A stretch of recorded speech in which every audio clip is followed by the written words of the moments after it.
And get this board meeting started, a regular board meeting. We'll start with call to order. Attendance roll call. Kevin Alltucker. Here. Denise Diamond. Here. Mike Eister. Here. Austin Fulnagi. Here. Lisa Fragola. Present. Steve Mattel. Here. Zach Mulholland. Here. Shaylin Bays. Here. Excellent. We'll move on to oath of office. We have a new student body representative representing Lane Community College Student Government Association, who will serve as an ex officio non-voting board member for all regularly scheduled board meetings. The SGA president is expected to attend our regular meetings, but not necessarily expected to attend our work session, although invited. SGA president shall be administered an oath of office as follows. Will you please stand?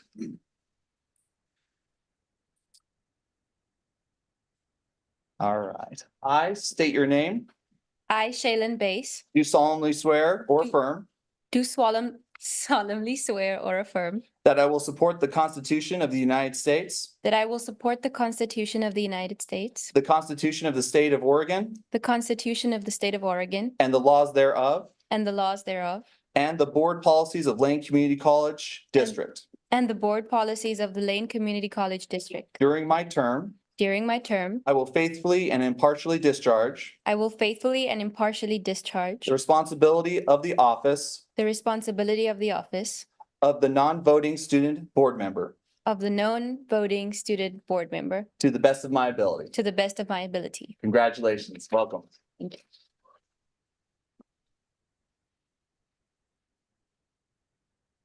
All right. And we'll move on to the land recognition. We have Christina Howard, who will be reading the land recognition.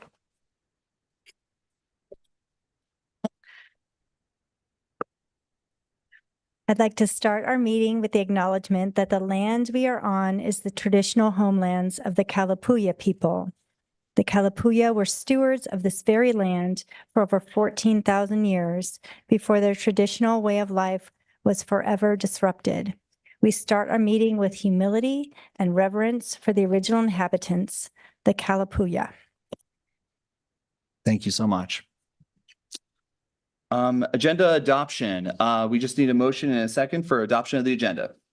So move. Second. Excellent. It's been moved by seconded. Any discussion, Mike? No. No. Excellent. We'll go ahead and move on to a roll call vote. Kevin Alltucker. Aye. Denise Diamond. Aye. Mike Eister. Aye. Austin Fulnagi. Aye. Lisa Fragola. Aye. Steve Mattel. Oh, perfect. Zach Mulholland. Aye. All right. Agenda has been adopted with flexibility. Responses to information requests. Any questions, comments in regards to the information requests? I don't see Steve. Are you able to get him on the screen? I just want to make sure if he has his hand raised. I don't want to miss him. Okay, perfect. All right. Seeing none, we'll move on to public comment. How many people have signed up for public comment? 17. 17. Me, I'm Chair Fulnagi. We have an additional person who's interested in public comment. Oh, perfect. Thank you so much. So around 18. So I think we could stick to the 3 minutes per public comment. Perfect. So that being said, statements made from the audience per board policy 320 states that the board chair the board will not directly respond to any issues raised during board comment, but will refer those issues to the president for appropriate action. Now, I know sometimes with public comment we want to applaud, but unfortunately that does hold up public comment and kind of takes up a lot of time. So if you're able to do the ASL hand motion when you would like to applaud instead, that would be really helpful and helps with keeping decorum. That being said, we'll start with our first speaker. You get 3 minutes to speak. Students get to speak first during public comment time periods, and then we move on to the rest of the public. Yep, students, yep. Assuming all of these are students. Jacob Wood and Henry Cazares, are you students? Okay, go ahead.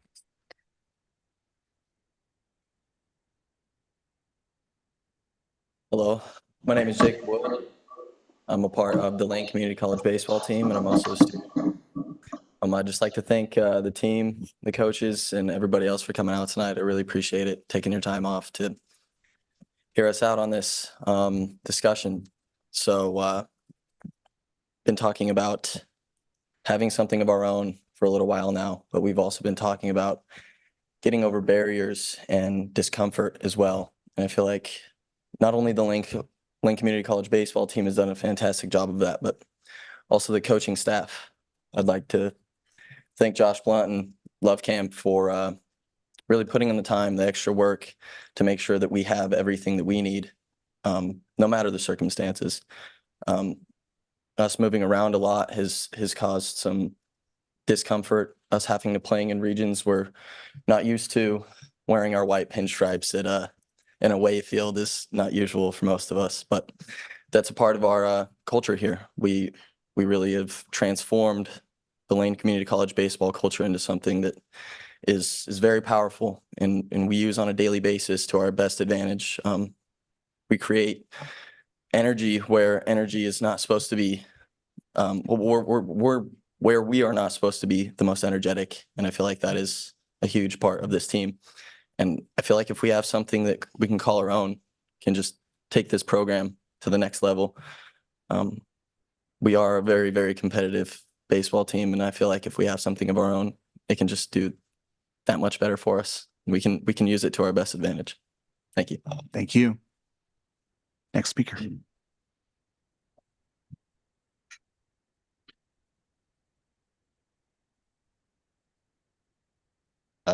Hello, my name is Henry Caez. I'm a student here at Lane and also a part of the baseball team. And I'd like to thank all you guys for hearing us out and having us here at this meeting. It means a lot to all of us.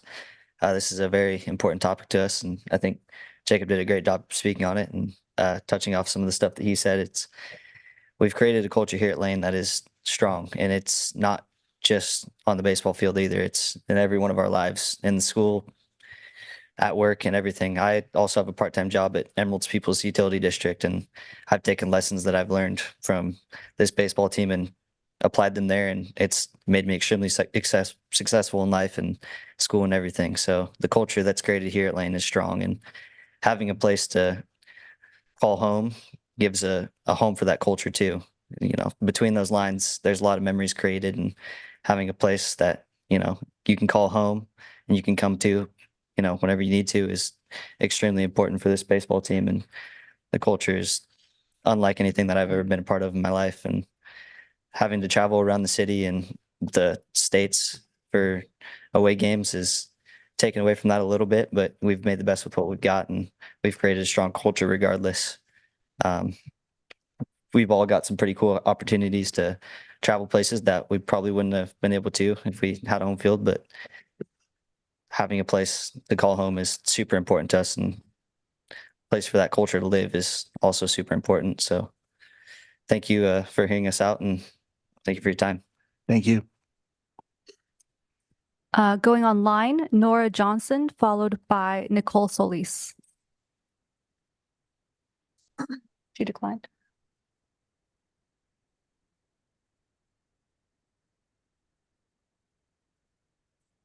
Okay. Ryan Thomas, followed by Henry Lovecamp.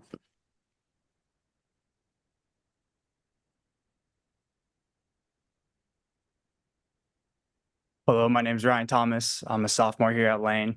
And just a little bit before I got to Lane, I played Division I football, so I know exactly what it's like to represent a university at the highest possible level. And, you know, with that being said, I feel like I'm not doing my best work representing Lane because we don't have a home base, don't have the place to call home. And to me, that's really important. And I've seen firsthand what having everything on campus and facilities can do for your future. Now, my mom works at the University of Utah, and so I have the opportunity to kind of like talk to some of them in the higher education. And they were talking about how connections are the most important thing in life. And without being on campus, I feel like I haven't been able to connect with any of you guys at all. This is my first time meeting you, which is really a shame. Because at the end of the day, baseball is going to end, and you know we want to be successful in life. we're traveling 2 hours away for home games. And that's not ideal, not only for our academics, but for our bodies as well. The reason why I quit playing football is because I got a career-ending back injury, and that's very unfortunate. And while being so tight on that van, my knees are to my chest, putting a lot of extra strain on my back. That can be really difficult for me playing, and it just causes a lot of discomfort. But we work with what we have, nonetheless. But spending all that extra time on the road really cuts into our academics. I've still been very fortunate enough to be able to play at a Division I school next year for baseball. And I was talking to the coaches, and so how baseball works is you don't get full scholarships. It's only partial scholarships. There's 11.7 scholarships per 40 guys on the team. And so the academic money is really important to get to go to the school, especially my family being from Utah. I'm going to a school in Virginia. And so it's a lot of out-of-state tuition. So the academic money is really important. But with that being cut, my academics being cut in half, I just, I feel like I've been, well, not that I've been cheated, but with me not, having as much time as academics, I've lost a couple of $1,000s worth of academic money that my parents could have really saved.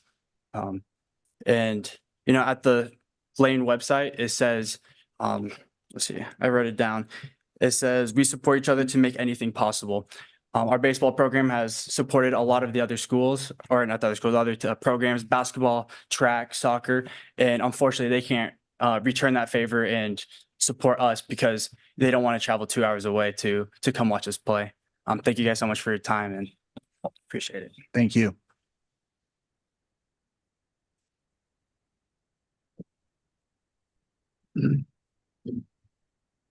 Good evening, ladies and gentlemen.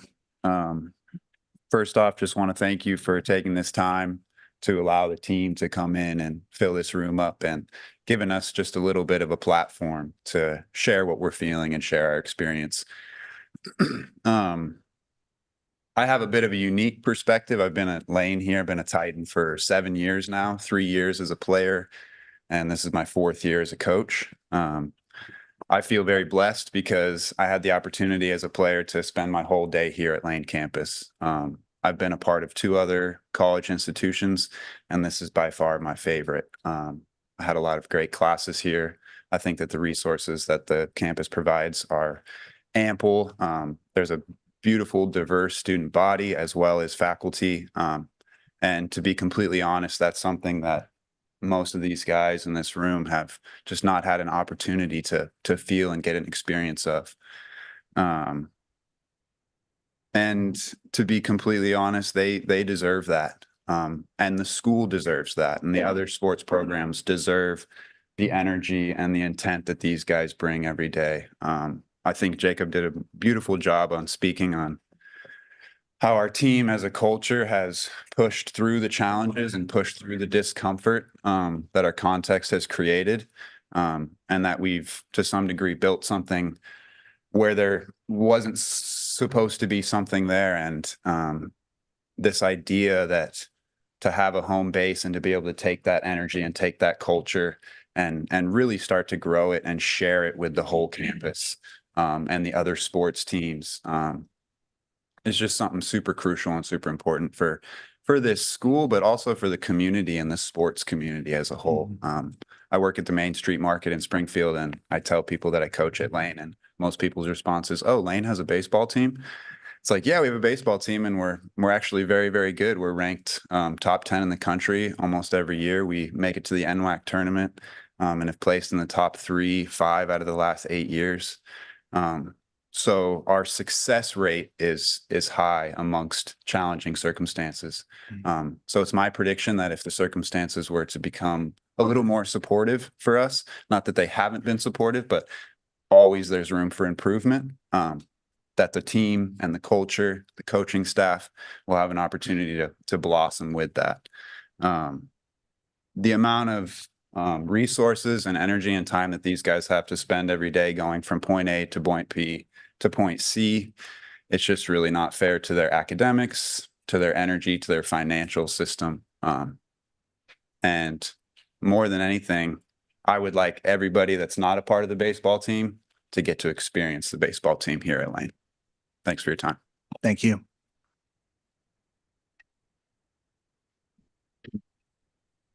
Going back online, we have Josue Bivegi. No. Amber Langworthy.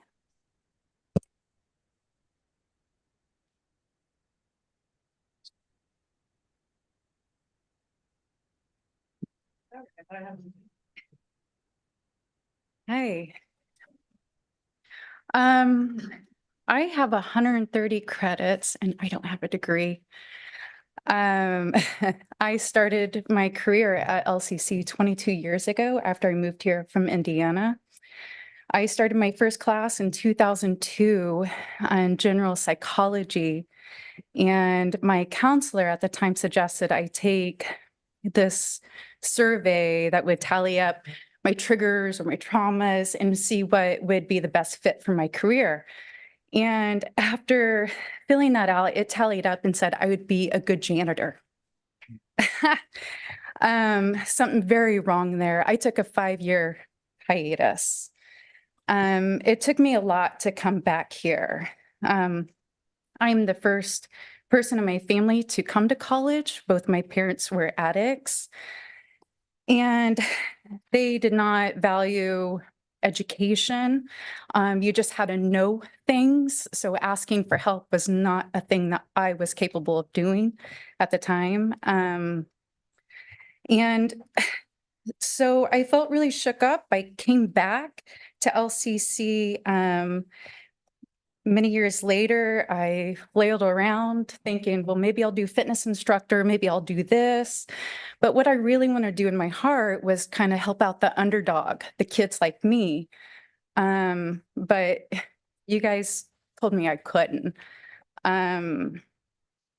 So I went on to do dental assisting here. I graduated in 2015 on the vice president's list. How did I do that? Well, when you get into the medical field here at LCC, you're supposed to take some classes. I chose effective learning. Total game changer. Wish someone would have told me that 11 years prior.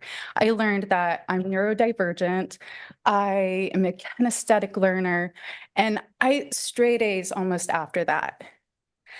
I do not do dental assisting. Spent pretty much $10,000. I had a Bell Grant, so it wasn't fully out of my pocket.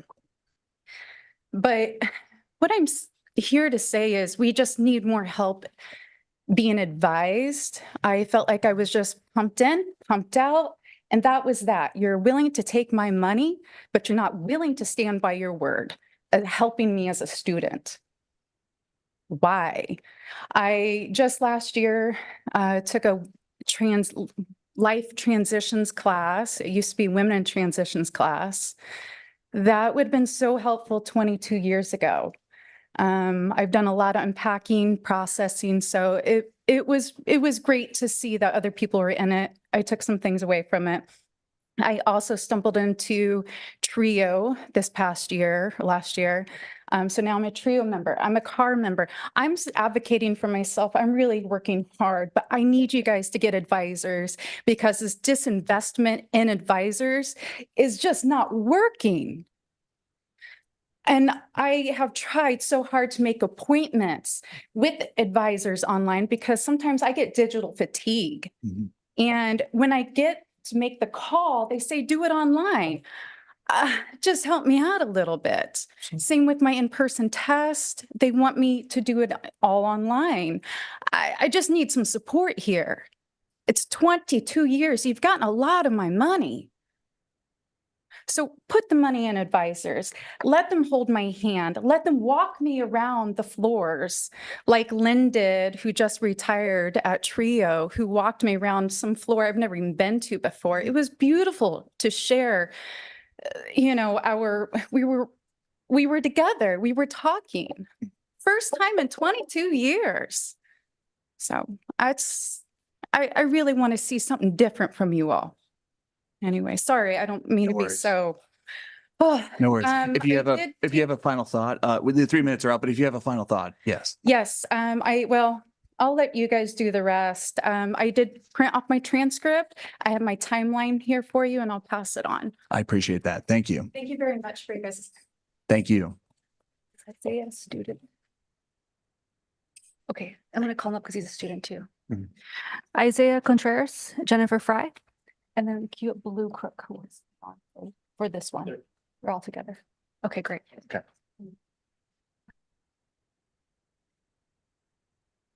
Good evening, Board of Education members, President Bolger.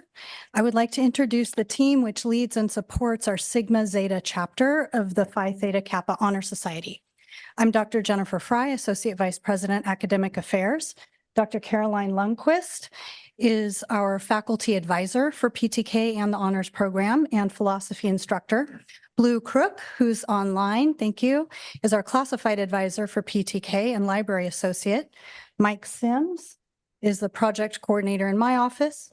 Isaiah Contreras is our president of PTK and a nursing student. And we also have many PTK leaders and members here, if you want to give a wave, PTK. All right. So through chapter membership, students are encouraged to engage in scholarship and are provided with opportunities to develop their leadership and service. As the student leaders and members increase their engagement with the institution, the chapter gains status. Chapter President Isaiah is going to tell you more about our chapter's recent achievement of 5-star status.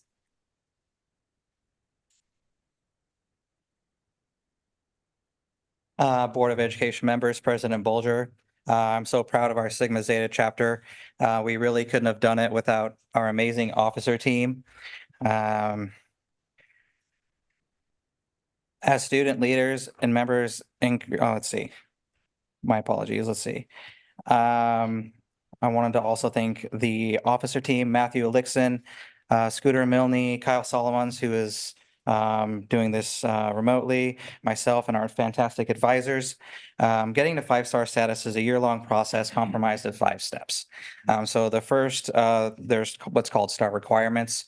The first one is REACH, which is where we invite eligible students to join twice per year.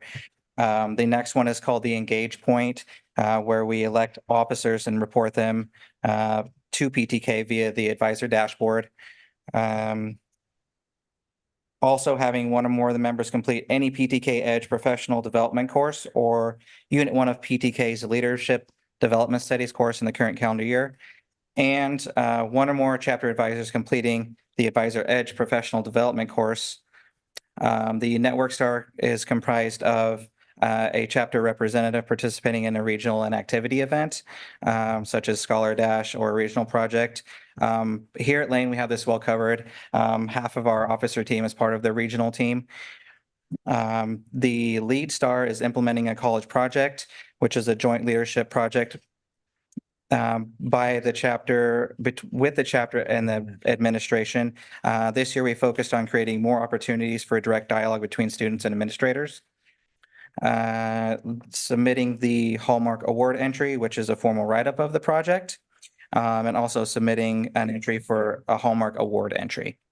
The Discover point is implementing an honors action project, a project combining academic research into the PTK honors study topic and communication, or community rather, action to solve real-world challenges. So this year we brainstormed and created the following research question: what aspects of students' identities may prevent them from developing a playful attitude about learning and failure, and or a sense that productive failure is a part of learning? And finally, we submitted a Honors in Action Project Hallmark Award entry, which is also a formal write-up. So once again, I just wanted to say I'm extremely proud of my team, and we couldn't have done it without the support of our advisors. Thank you. Thank you. Going online, we have Sarah Erickson, followed by Ian Coronado. Hi, can folks hear me okay? Yes, we can. Thank you. Oh, good. Yes. Good evening, President Bolger and board members. First, I wanted to share, I was really moved by the public comment. I think it was Amber was her name, who shared her nonlinear academic path with us and that she has 130 credits. And I just want to begin by echoing her desire for Lane to invest more in advising and student support services. However, today I plan to come and share with you all the need to expand access to gender-neutral restrooms on our campus. By conducting a survey of LCC's gender-neutral bathrooms on our interactive campus map, I found that there are a total of 17 gender-neutral restrooms on campus, only 14 of which are accessible to students, with several buildings on campus having no gender-neutral restrooms at all. Bathroom access is a fundamental need. If a student has to walk to another building just to pee, this makes it harder for them to fully participate in academic activities. Think of Katherine Johnson and her fellow African-American women computers having to cross NASA's campus just to use the bathroom in the movie Hidden Figures. Access to gender-neutral restrooms is also a safety issue. The tragic death of non-binary student Nex Benedict in Oklahoma after being beaten in their high school girls' bathroom is a reminder that everyone deserves a place to use the restroom in peace without being questioned whether they belong there. It's worth noting that improving access to gender-neutral restrooms doesn't just help trans and non-binary people, though. As a tall cis woman myself who prefers to wear her hair short, I have been a target, unfortunately, of transphobic harassment and have been misgendered multiple times in my life, including in a restroom. Access to gender-neutral restrooms helps ensure that everyone who doesn't fit gendered stereotypes can have a place to meet their basic needs safely. Converting gendered restrooms into gender-neutral restrooms also does not have to be difficult or expensive. A few years ago, I was at a mathematics education conference in Boston where the organizers simply put up signs over the existing bathroom signs to designate all of them as gender neutral. There were no issues at all, and during breaks at the conference, it was nice not having my usual experience of waiting in a long line to use the women's bathroom while there's no line for the men's room. We can do this at Lane too, and we already have since there are already 2 multi-stall gender-neutral restrooms on campus, including one in my building. We know that gender is not a binary, and we also know that treating transgender and non-binary people with respect and affirming their genders reduces the risk for depression, suicide, and other negative health outcomes. Ensuring every building has a gender-neutral restroom is an easy way we can continue to progress toward making Lane a more welcoming place for our wonderful and diverse student body. Thank you for taking the time to listen this evening. Thank you.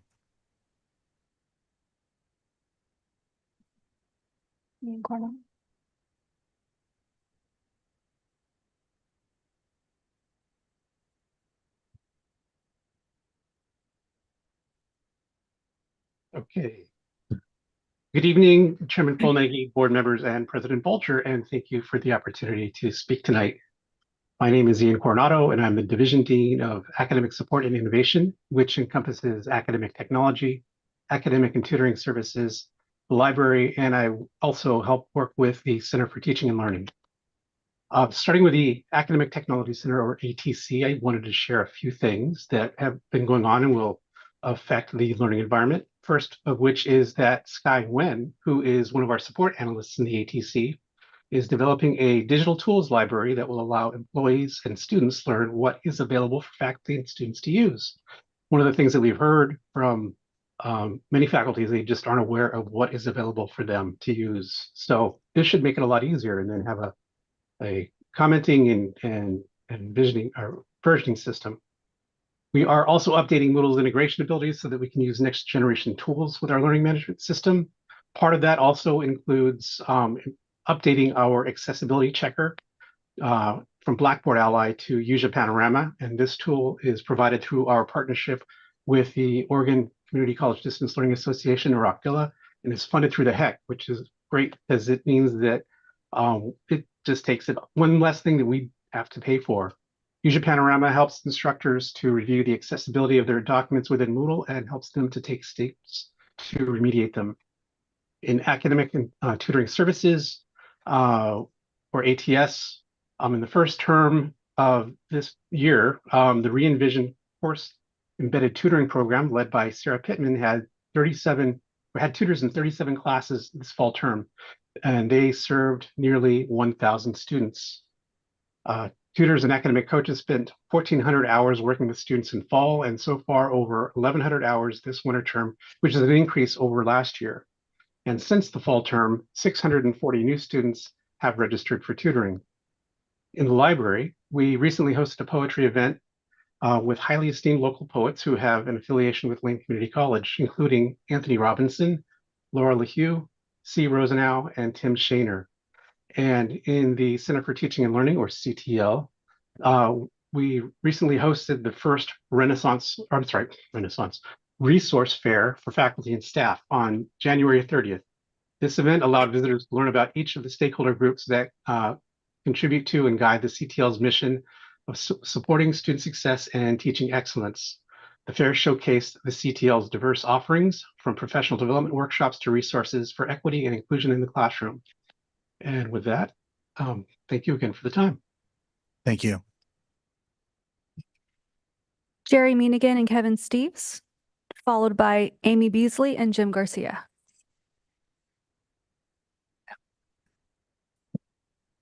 After them.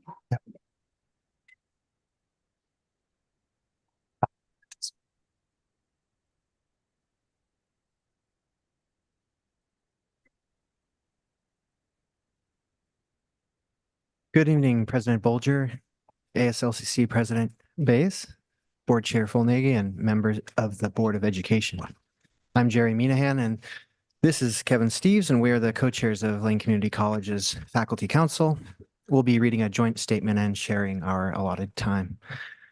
Yesterday, Lane Community College's Faculty Council co-chairs emailed you Faculty Council's response to President Bolger's memo of November 8th, 2023 to College Council on the issue of college governance, in which she requested that College Council and affiliated councils, that is Student Success Council, Infrastructure Council, Faculty Council, and Diversity Council, implement these resolutions and confirm action to the President no later than March 31st, 2024. At its January 19th meeting of this year, Faculty Council voted to renew its Shared Governance Committee with the charge of honoring President Bolger's request and developing a response to her memo. Over the course of the next 7 weeks, that committee of 6 faculty members representing 5 different divisions and with many years' experience serving on shared governance councils developed its response that was unanimously approved by Faculty Council at its March 1st, 2024 meeting. If you haven't already, the Faculty Council co-chairs would like to strongly encourage you to read the response in its entirety. In summary, while resolutions 1, 2, 4, 5, and 7 align with our existing shared governance framework, reinforcing our commitment to collaboration and consensus. And Resolution 6 provides valuable clarity on the interplay between the governance system and the board, enhancing our understanding of their roles in policy development. The Faculty Council takes issue with Resolution 3. Thank you. I'm Kevin Steves, and I'll conclude our shared statement. As it is worded, President Bolger's memo, Resolution 3, states the president is more than just one voice within the college governance system. The president retains ultimate authority over whether to agree, disagree, or send back for amendment college policy that is developed through the college governance system. This authority is codified in the governance manual. At Lane Community College, we engage in a shared governance. How we engage in shared governance reflects our core institutional values. Our commitment to excellence, innovation, diversity, and sustainability is mirrored in our governance practices, which emphasize inclusivity, respect for diverse viewpoints, and collective decision-making. Resolution 3 challenges these values by undermining the principles of shared governance that have guided us in making decisions that affect our entire community. Therefore, while we recognize and in some points appreciate the intent to provide clarity for a shared governance system, we firmly oppose Resolution 3 for its potential to disrupt our valued system. We, the Faculty Council, urge a reconsideration of this approach in favor of one that honors our tradition of collaborative engagement, aligns with our institutional values, and ensures that our governance model continues to be an example of collective responsibility and mutual respect.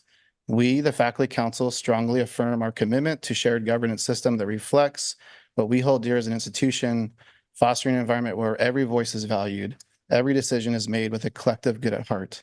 On behalf of the Faculty Council, thank you for your time and dedication to the values that define Lane Community College. Thank you. Next speaker.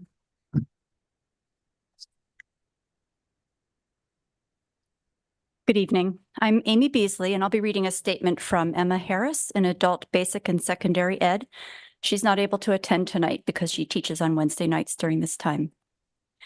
Faculty Professional Development, or FPD, has been an important resource that supported my personal growth and connection to the field of adult basic and secondary education within and beyond our LCC campus.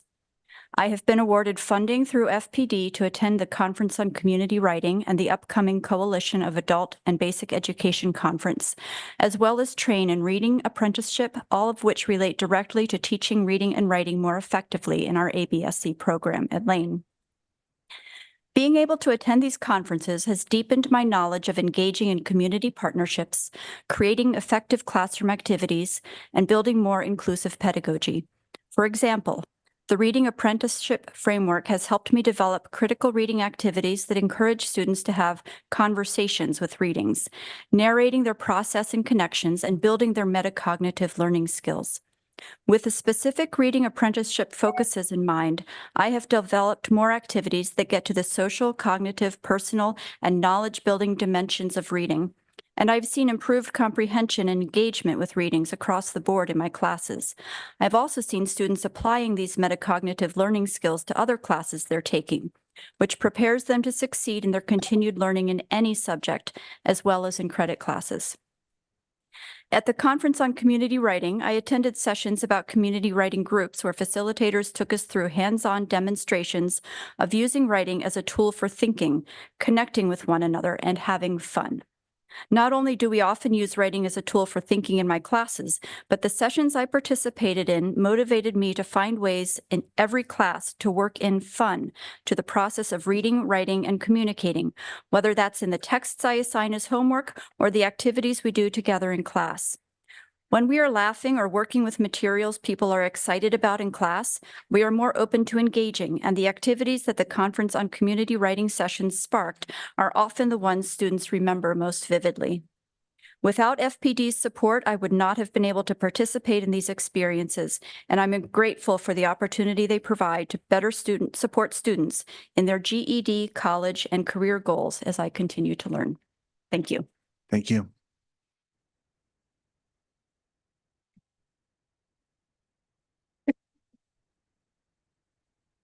Good evening.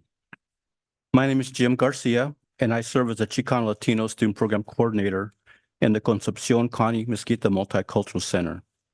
I've been in this position since its creation in 2005, and I previously served as Diversity Coordinator at Lane for 5 years. This year, I will be retiring after 24 years at Lane Community College. I've been serving the Latinx community and students in various post-secondary positions for the past 45 years in Lane County. Thank you for the opportunity to share my experiences working with Latinx students in the public schools and at Lane. Although there has been improvement with schooling environments since the beginning of my journey of advocacy for the Latinx community 45 years ago, the increasing presence of the Latinx student population continues to provide challenges for mainstream schooling environments. The primary challenge is that decision-making and policy responses of schooling environments are not reflective of the real lived stories of the Latinx community, but rather reflect dominant culture assumptions about what the Latinx community needs. While burritos and chimichangas are permitted in school cafeterias as well as cultural celebrations, microaggressions experienced by Latinx students are not acknowledged.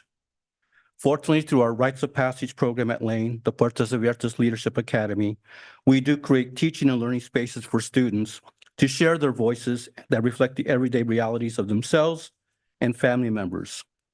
What are some of those realities shared by students in the program? Educators unable or unwilling to say students' names correctly, educators enacting perceived assumptions about English language fluency, educators enacting perceived assumptions of documentation status, schooling systems that do not provide opportunities for all students to learn about the contributions, achievements, and historical presence of the Latinx community, which predates the English experience in what we call the Americas. Through the leadership courses in our academy, the Chicano Latino Studies courses in social science and at other departments at Lane, and our match at the LCC, Latinx students find their voice in what they're saying. What are they saying? The need to address systemically the concerns I cited previously, the need to be more responsive to financially address the needs of low-income, first-generation, and or DACA or undocumented students. So how are resources, services, and curricula currently available to all Lane students reflective of Latinx experiences? There are a number of Latinx Spanish-speaking staff who are receiving concealed stories from Latinx students. We need to systematically capture these stories and use this knowledge to guide policy decisions that are based on real lived experiences and not cultural assumptions.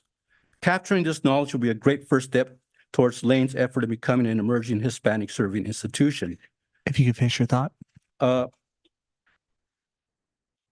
There's a large Latinx student presence in the schools, sometimes comprising 25% of a building, and often reflecting the largest minoritized demographic.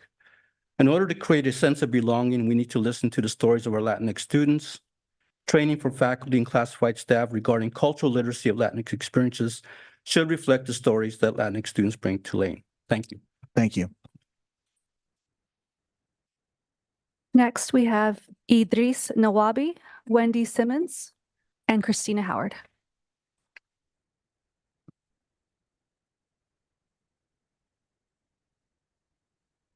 Please excuse my nervous energy. There's a culture of retaliation on our campus that's held me back from participating in these kinds of conversations for so long. Good evening, everyone. My name is Idis Naabi. I'm here as a member of the writing faculty at Lane Community College to express my concerns to the Board of Education about the direction LCC is headed. I'm not here to call anyone out. I'm a teacher, and I firmly believe in celebrating good work in public while providing feedback in private. But my catchphrase on campus has become accountability is an act of radical love. And accountability, like love, has to start from within. My purpose here is to build a loving community. Administration sent out a memo to LCC employees on November 8th, 2023.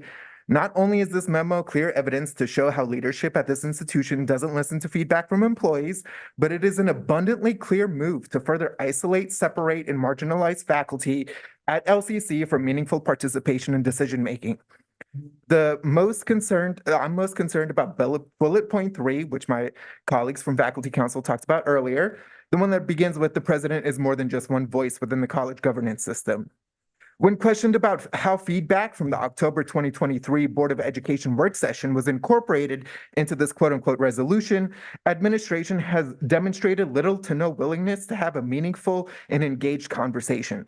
Instead, when we've asked questions about how our feedback is incorporated into decision-making, we are met with defensiveness at best and open hostility at worst.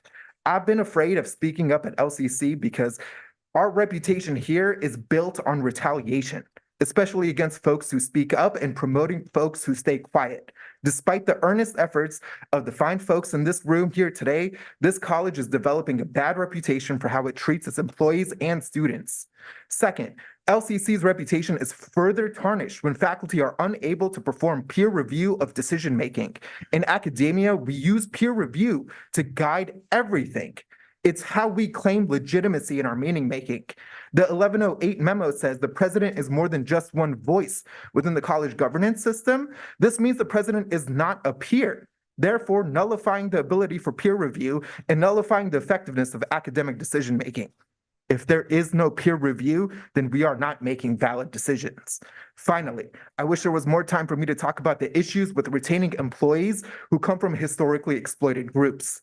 There's a clear hierarchy on campus that defines normal and success through a lens of whiteness, something that we need to develop and challenge through hiring a leader for the Office of Equity and Inclusion.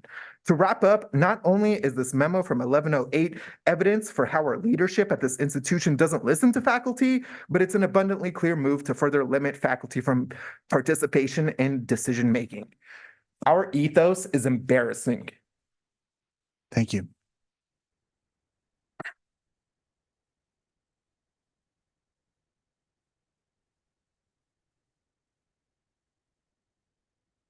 Good evening, President Bolger and members of the board. I'm Wendy Simmons. Last Tuesday, LCCEA was informed by an administrator that the college has hired an attorney to conduct a workplace investigation. The administrator stated that the college has retained an outside attorney to conduct an investigation of administration retaliation against faculty. LCCEA has inquired, but beyond providing a general statement, the college has not provided LCCEA with any information regarding the purpose of the investigation, what specifically is being investigated, who will be interviewed, whether participation is voluntary, whether one could be subjected to discipline for refusing an interview or as a result of providing information, and or any other details that would allow us to advise faculty. We also learned that attorneys for the LCCEA have asked the college for clarification, but have only been told that the investigation is regarding unspecified claims of retaliation against faculty. LCCEA's attorneys are concerned that the college is using this investigation to conduct a discovery that's intended to help the college defend itself against the unfair labor practice claims pending before the Employment Relations Board. If true, this would not be an appropriate purpose for an investigation. What we do know is that ironically, this has created a distraction on campus that has increased the fear of retaliation by administrators against faculty. We also know that the administration chose which firm to hire, and it's a firm known to protect employer interests. And it's not an independent third party because they are paid by the administration and report to the administration. As I work in the field of health and fitness, this appears to me like a vitamin or supplement company hiring its own employees to research the supplement and prove its effectiveness. The results then come out showing how wonderful the supplement is. We don't know exactly how much this will cost the college and thus the public, but as of last summer, outside legal fees had already amounted to $250,000 for the previous 2 years. How much more will it be this year? Any outside attorneys hired to investigate retaliation by administration against faculty should be hired by the board and report directly to you, the board, to be unbiased and to have credibility without inducing more fear. Faculty would like to have a functional, mutually respectful working relationship with administration, but that respect cannot coexist with retaliation. As we did during the fall term and throughout this winter term, we continue to ask for transparency and collaboration. Is that too much? Thank you. Thank you.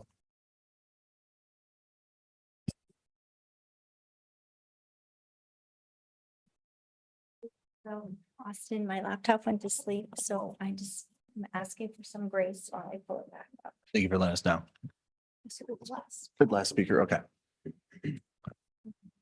No worries. While you're pulling that up, I just wanted to say a lot of different topics have been discussed in this public comment time period.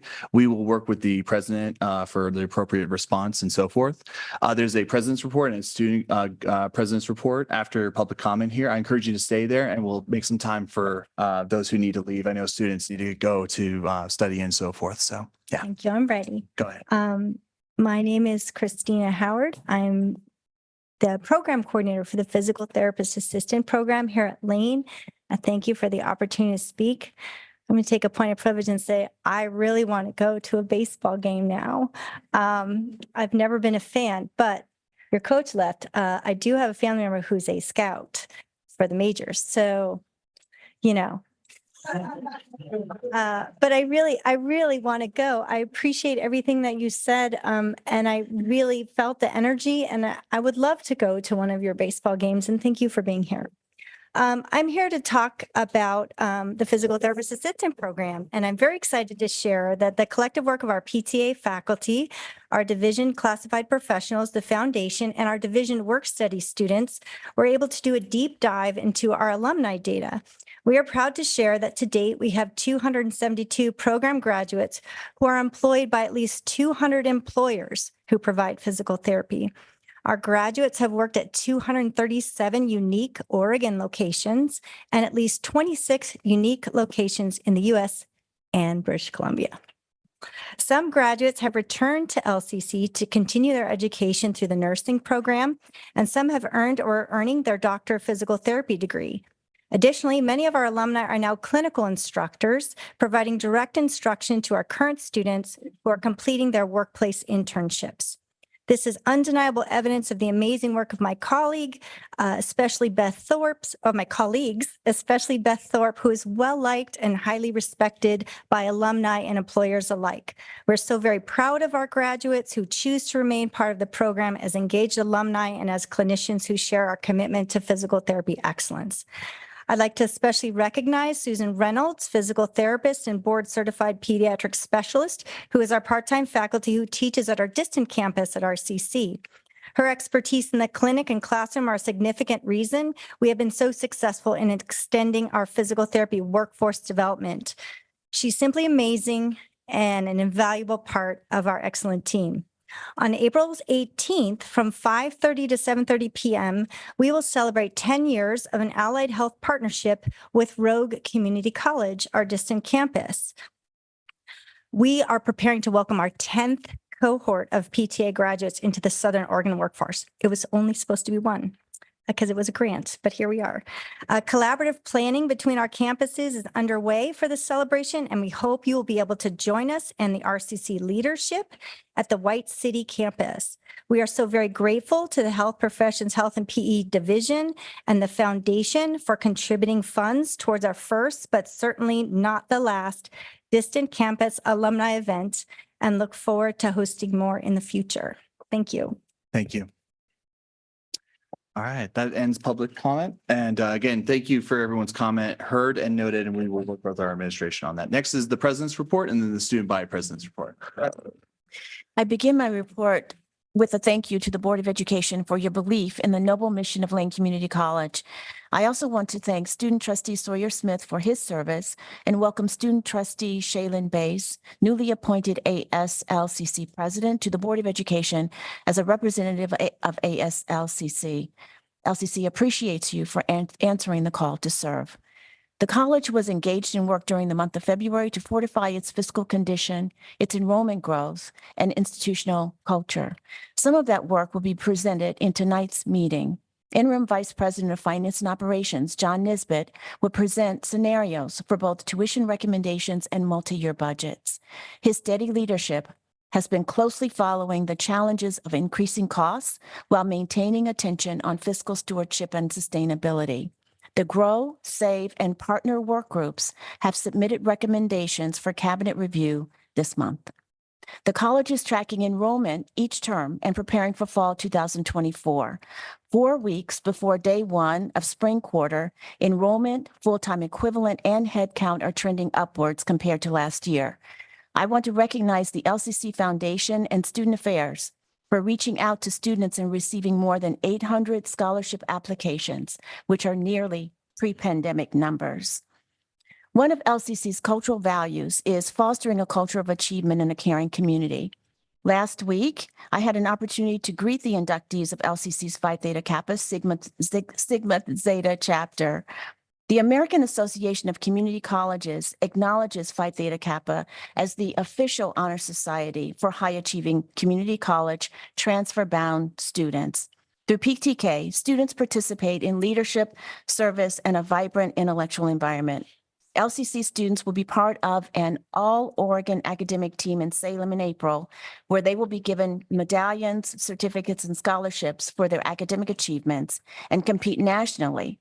At the same time, these high-achieving students will promote the quality education provided by community colleges to legislators.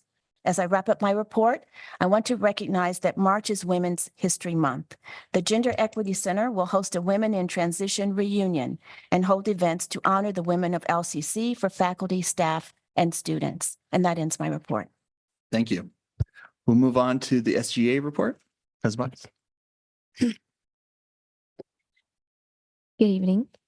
Esteemed Board of Education and Honorable President Dr. Stephanie Bulger. I am pleased to present this report on behalf of the current Senate of Lane Community Colleges Student Government Association. Our Senate consists of the following distinguished members: President, which is myself, Shaylin Bass, Vice President Nicole Solis, and Senators 1 through 8, Josue Bivigay, Lisa Claudio, Gay Coaliso, Marie Monyang, Nora Johnson, Kyle Solomon, and Armand. The resignation of President Sawyer brought about an unexpected change in our leadership structure. In response to this development, I honored the trust placed in me by the Senate and assumed the role of president from my previous position as vice president. This transition left my previous position vacant, which was subsequently filled by previous Senator 4, Nicole Solis, following a unanimous vote by the Senate. We are thrilled to have recently welcomed a new advisor, Becca Maley. Her invaluable expertise in event planning and training has been seamlessly integrated into our operations. We are utilizing her skills to enhance the efficiency of the SJ's informal work sessions and to foster a deeper understanding of event planning among our members. The winter term presented us with a series of transitions and changes. However, we remain steadfast in our commitment to serving the student body and maintained a high level of productivity. Currently, we are diligently working on a number of promising programs, such as a self-defense workshop, which is in collaboration with public safety. This event aims to introduce self-defense concepts and empower our student body, thereby improving the overall safety on our campus, as well as a balanced meals demonstration in collaboration with Professor Powell, the esteemed program coordinator for the nutrition program. The demonstration is designed to educate students about nutrition and inform dietary choices, promoting lifelong habits that contribute to overall well-being and preventative health. Another project that we are working on is a CARE project, which is in collaboration with the CARE Center. We are proposing the establishment of a dedicated foundation account to support the CARE Center's housing initiatives. This initiative responds to the growing need for housing assistance among our students, an issue that we are deeply committed to addressing. We are also planning a resource bingo of sorts and engaging an interactive game aimed at providing information and promoting constructive learning, complete with potential prizes to incentivize participation. On April 2nd, President Bulger and I are having an event called Pizza with the Presidents. It's a fun, informal event, which is a chance for students to get to know their presidents. We are also working on recruitment efforts for an open Senate seat and the forthcoming Senate term. We are strategizing to increase awareness around these open positions with the goal of ensuring that the incoming Senate continues to serve the student body effectively and passionately. Closing, we are excited to continue our work for the betterment of the student body, and we deeply appreciate all the unwavering support in our endeavors. Thank you. Excellent report. Thank you so much. And like I said, during the consent agenda, if anyone wants to shuffle during that time period, for sure. Oh, Zach, you had a question? No, I just wanted to say thank you, everyone that came and spoke up tonight. The baseball team, thank you for coming, making your voices heard. With many conversations going on in the community right now about building new baseball, build baseball, new stadium for the M's, potential development of 9 fields at Golden Gardens. I'm really hopeful we can find a solution that will find a home for our team in the not too distant future, given budget constraints. And then I just also wanted to thank Mr. Garcia. Thank you for your years of service, and congratulations on a much earned retirement, and good luck. Thank you. Absolutely. Thank you. All right, moving on to the consent agenda. If there's any items that want to be pulled from the consent agenda, please state so. If not, I just need a motion and a second for the consent agenda. So moved. Been moved. Do we have a second? Second. Excellent. Consent agenda has been moved and seconded. Any discussion, Lisa? Nope. No discussion. We'll go ahead and do a roll call vote to make it official, and then we will move on to the action items. Kevin Alltucker, Aye. Denise Diamond, Aye. Mike Eister, Aye. Austin Fulnagi, Aye. Lisa Fragola, Aye. Steve Mattel, Aye. Zach Mulholland. Aye. All right, consent agenda has been approved. Moving on to resolution number 692, contingency transfer. We have 10 minutes on this topic. Dr. Bulger.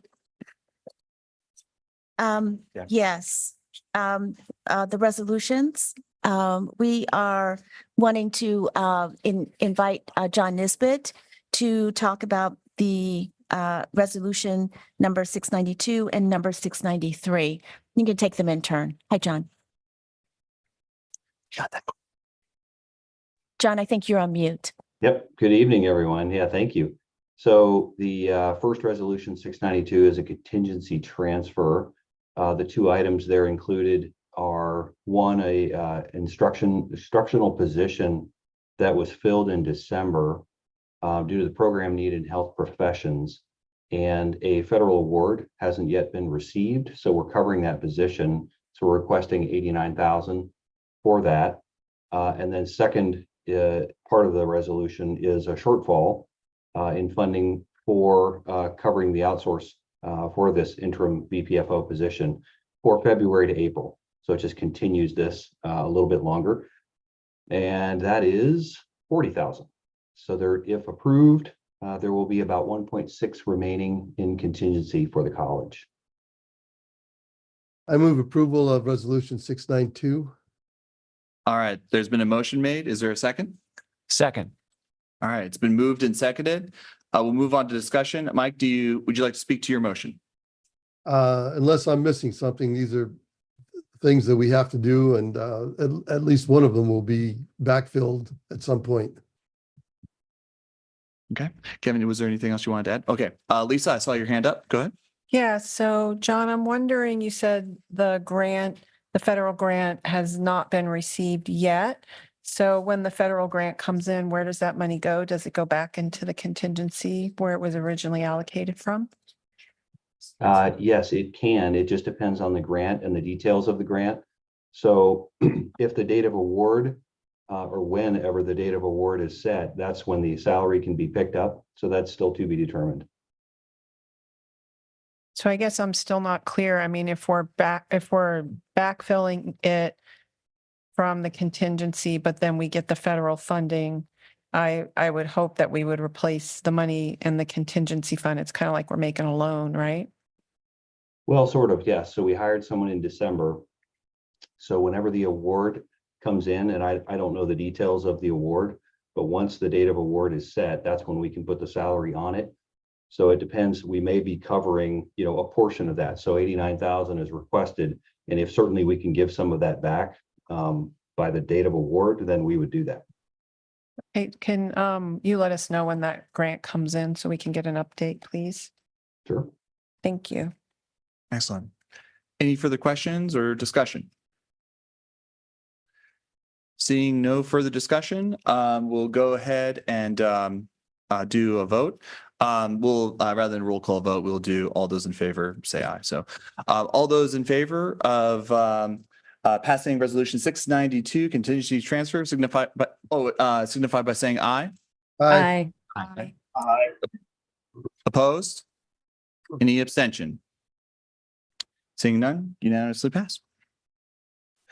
All right, we will move on to resolution number 693, tuition rate approval.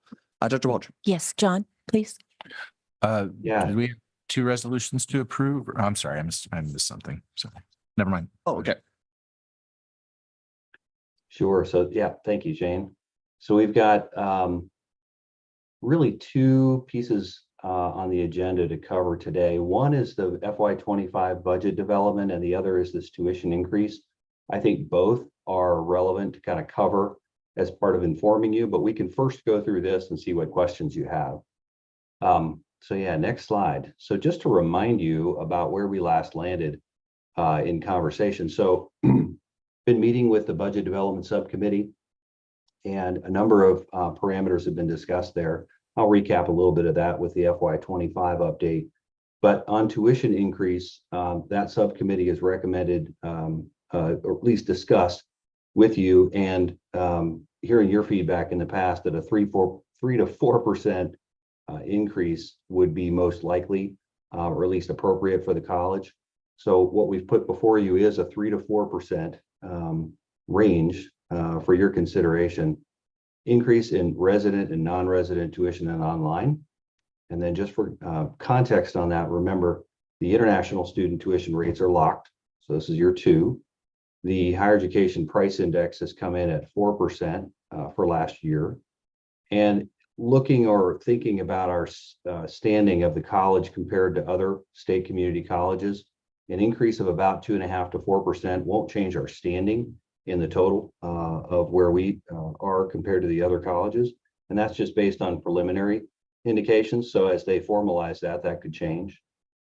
So far, we've also talked quite a bit within the college about fees. So technology fee and transportation fee are projected to remain unchanged. However, there's one piece of software, EAB, that is moving off of a grant to IT. So we may want to revisit the tech fee.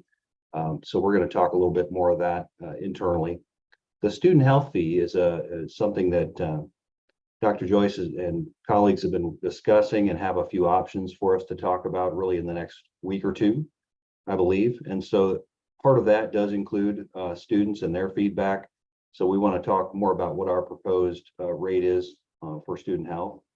The student group fees are being reviewed by students at some point.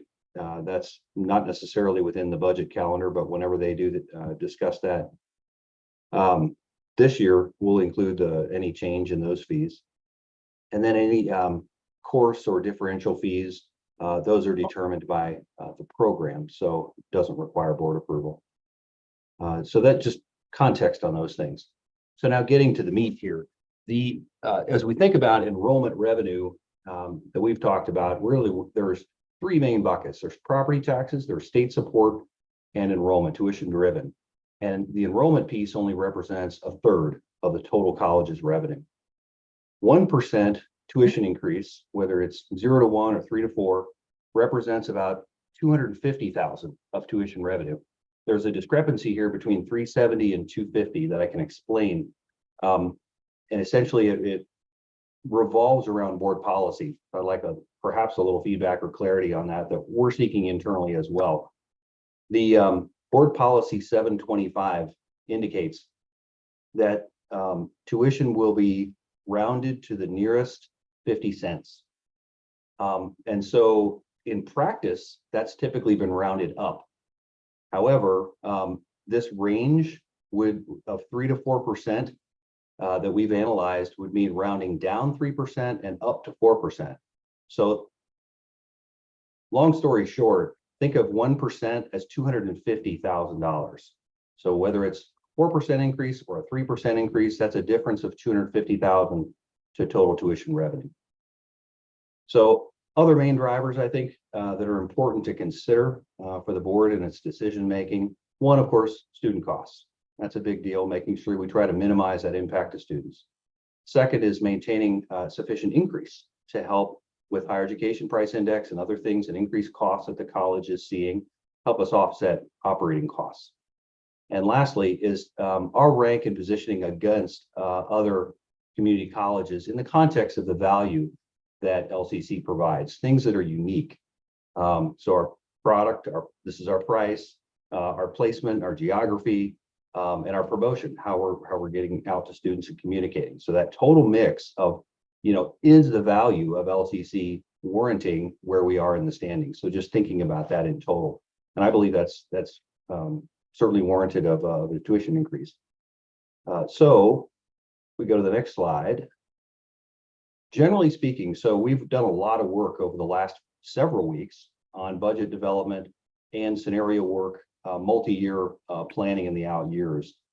The trends of these things have changed a little bit because even when we made the slide deck, the numbers within the scenarios have changed since that point.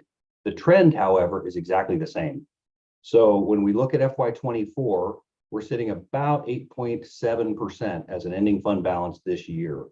And as we look at 25, you see a decrease a little bit. So we still have some work to do. And then in the out years, you see that decrease a bit. And so there's certainly going to be some work that we need to do in some of those out years, 26, 27, and 28. So more work to be done in 25, and we continue discussions with the subcommittee and of course with College Council. Next slide. And lastly, we've done a lot of scenario work. Some of that I've shown you in the long range planning. Some of this you can discount right here. There's actually additional material in the FY25 budget development deck, simply because last week we met with College Council. The subcommittee, budget development subcommittee, had recommended 3.5% enrollment growth to budget for the college. So some of these scenarios here indicate between 2.5% and 5% enrollment growth. So some of that can be discounted here. But the main message is, we have these scenarios all built out. So with now 3.5% enrollment growth with varying scenarios of tuition increase, we know what total revenues and expenses look like. And of course, the ending fund balance resulting from those decisions. Generally, again, the trend is the same. So 8.7% of ending fund balance for this projected this fiscal year, and then approximately 7%. Again, some work to do for developing FY25 with BDS and with College Council. But then 26 to 28, you see that declining ending fund balance. So same message, got some work to do to make up ground in some of the out years. So with that context, I'll pause, see if you have any thoughts first. I'm happy to go through the FY25 budget development deck to give you additional context before making a decision on the resolution. All right, we'll start with questions and discussion. Any questions? Zach. Can you clarify the reasoning behind using the 3.5% enrollment growth number rather than the 5% that we had seen previously and that had been the goal Yes. for the school? Certainly. So there's a lot going into that. This year's been terrific, had great success with enrollment increase. So we feel positive about that momentum. Where we stand out, where we landed with conversations within the subcommittee and with College Council last week is, and with other input of folks, is 5% could be aspirational as a budget figure. So we felt like being a little bit more conservative with that target about what we budget was important. Also got feedback from Kathy Thomas in IR, and she felt conservatively as well, that 2% was what she felt comfortable with. Now, that's probably a little too conservative based on our history this year and the momentum of current data. So we went kind of in between and had a really robust discussion about this and felt that 3.5% for budget purposes would be an agreed enrollment increase to at least budget with. Does that help? Yes, thank you. And then with regards to state funding, generally it takes 3 years to see the full benefit of enrollment increases. Should we expect potentially some additional money from the state above and beyond what we got this year, or should we really plan for just having what we have now? Yeah, that's a great point, because what we've budgeted in our out years, our scenarios, is 4.5% now. So at one point in prior scenarios, we included 3%, trying to be conservative with things. The last two state bienniums have come in at 9% and 13%. Now, it's really uncertain, I think, is the state going to continue that for the next few years? Who knows? But we've now budgeted, or not budgeted, but we've forecast 4.5% for the next two bienniums, trying to be careful with that figure. So if the next biennium comes in at over 4.5%, that certainly helps a lot. I think I was referring to us increasing our percentage, our share of the total amounts. Should we expect a higher percentage potentially? So the 8% of the total public resources has been historically where we've landed. Now, what I would say about that is that if enrollment continues to increase in our momentum, as we currently are, we continue to be successful in that, and other community colleges don't increase at the same rate, then yes, we would get a greater proportion of that. So I think the more successful we can be, the larger of the pie that we'll receive. Thank you. Perfect. Lisa? So John, am I understanding that that you're recommending we develop a budget based on, and I heard this was also from the BDS, 3.5 enrollment growth, but that the goal would still be to aspire to 5%? Yeah, or as high as possible, yes.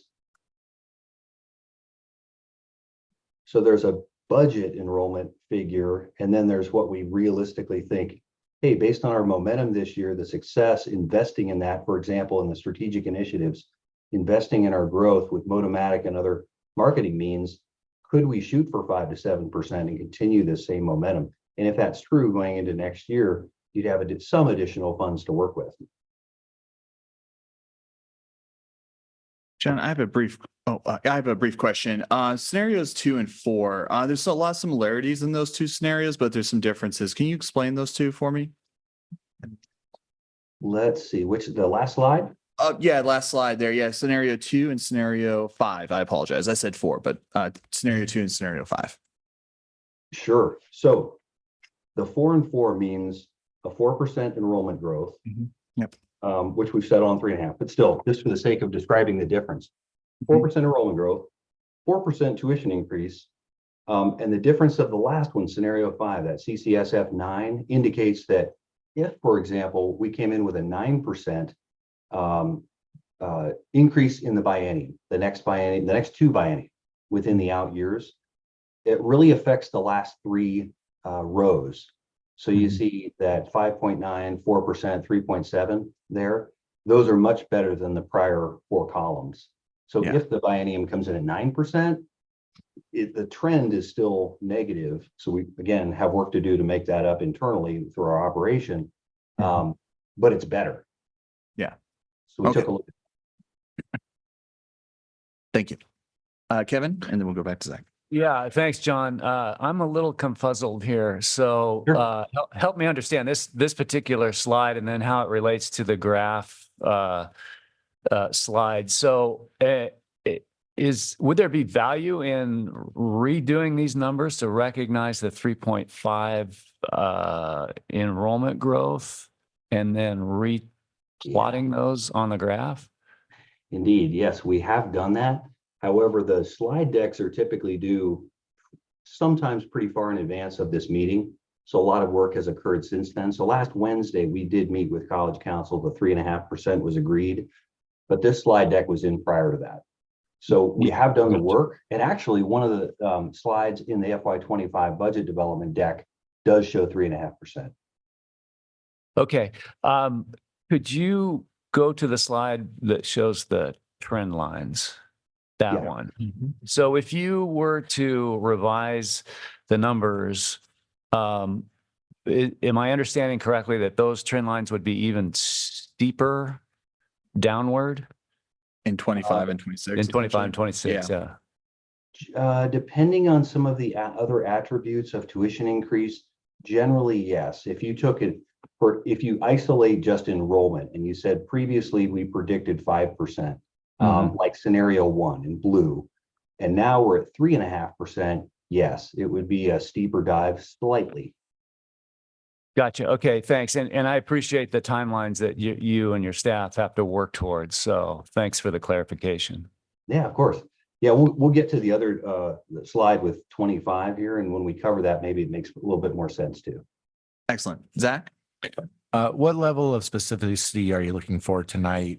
Is it a range or specific number that we're looking towards tonight? And then how tied are, would that still change slightly during the budgeting process, or is, whatever we decide tonight, that's the final?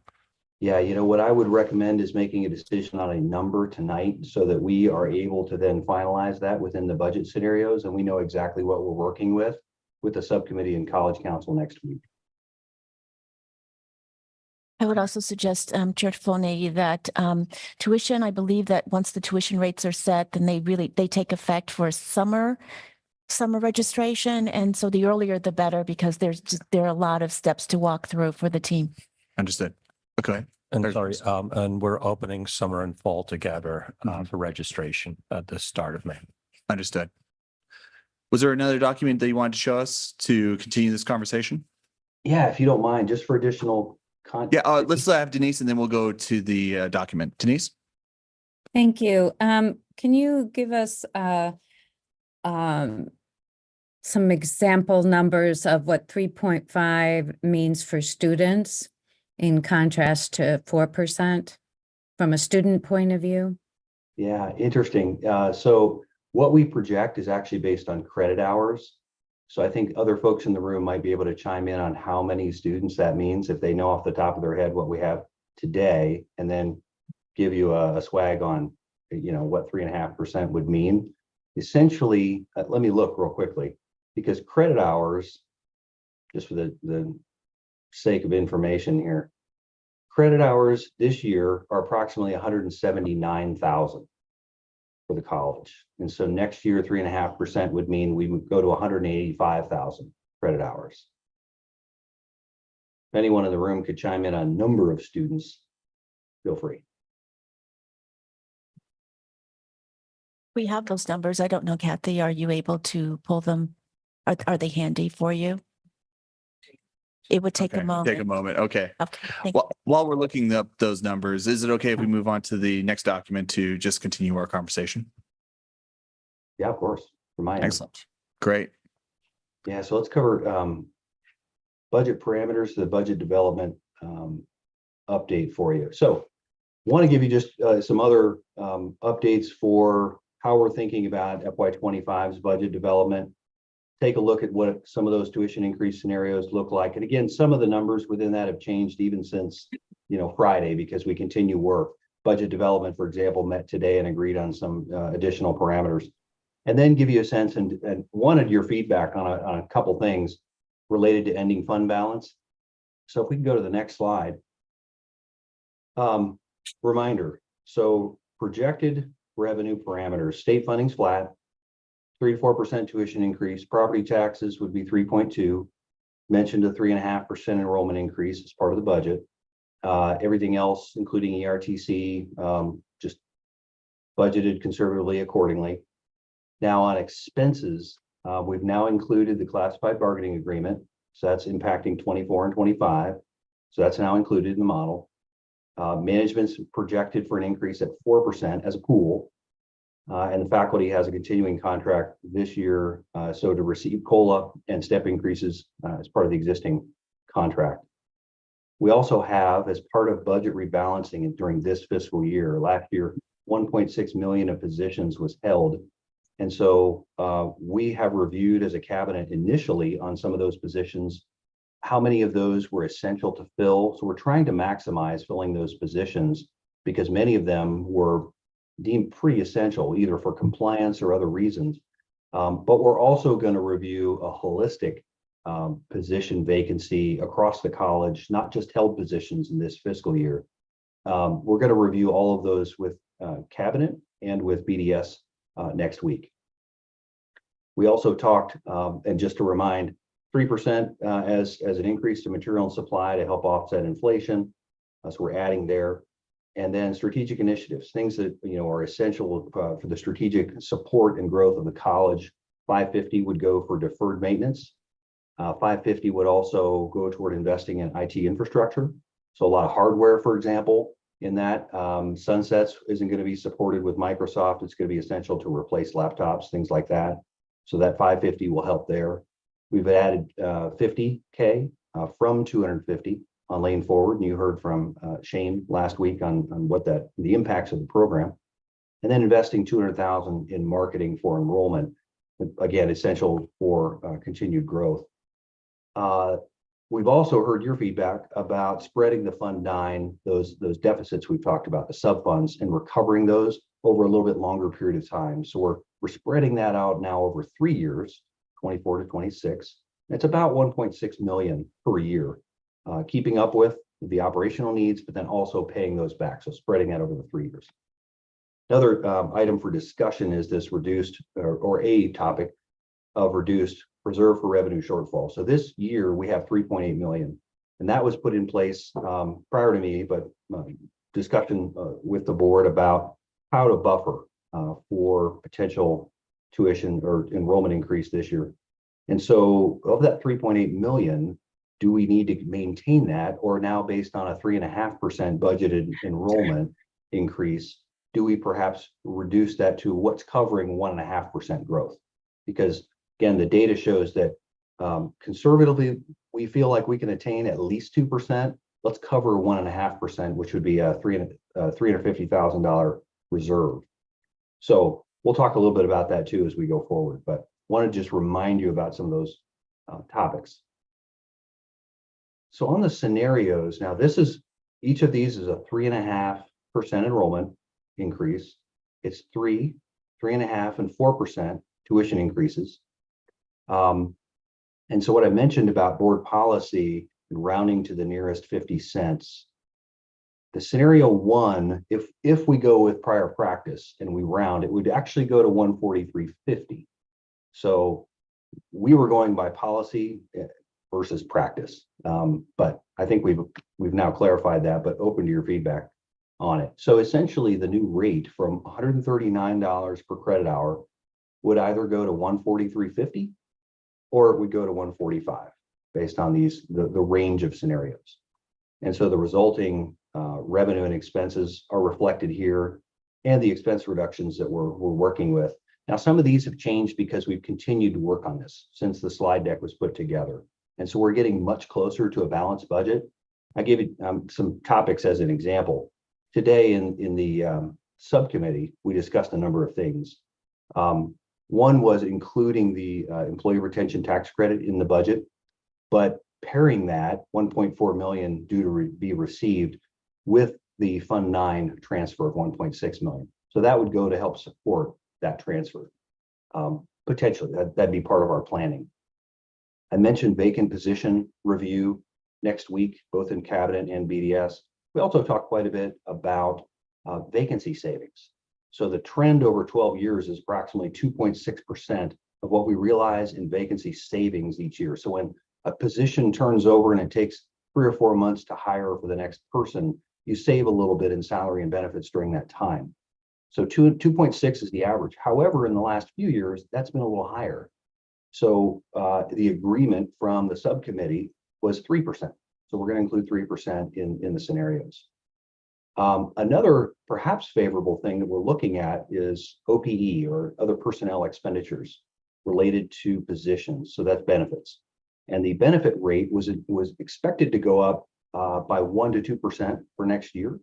We might be able to keep those rates flat, and we're getting very close to finalizing. We're 95% finished with an analysis on that and those components. If that's true, that's another piece that's going to save us into next year. And we also had some robust conversation on the strategic initiatives and what to include there. So generally speaking, we're getting very close on FY25.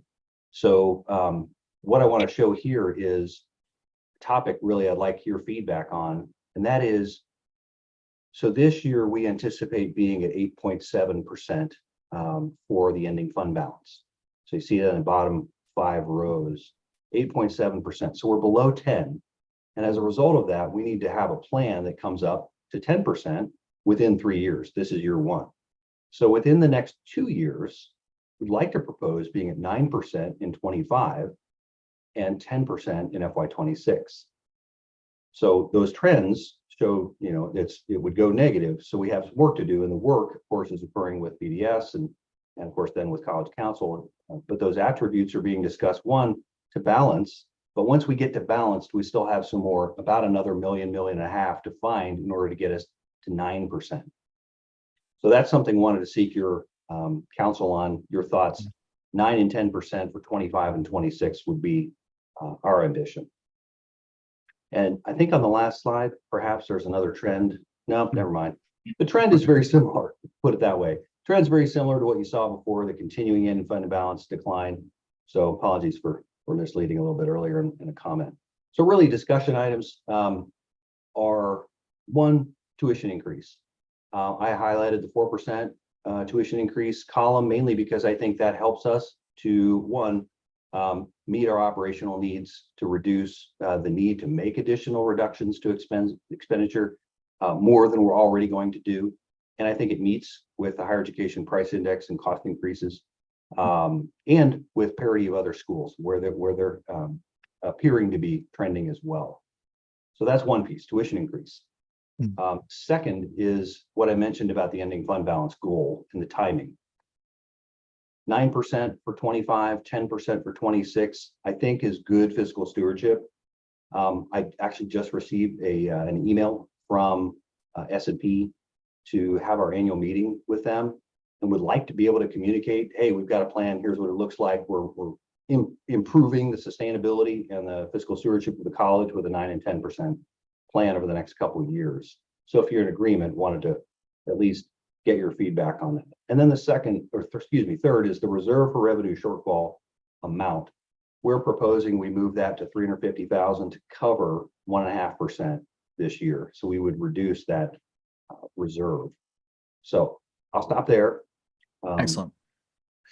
Excellent. And we're about 6 minutes over our time, but thankfully we saved 7 minutes in the previous discussion. That being said, though, I would like to add an additional 7 minutes to this conversation so we can take on these 3 actions here. Seeing confirmation from fellow board members. Great. Zach? Can we go to the second to last slide?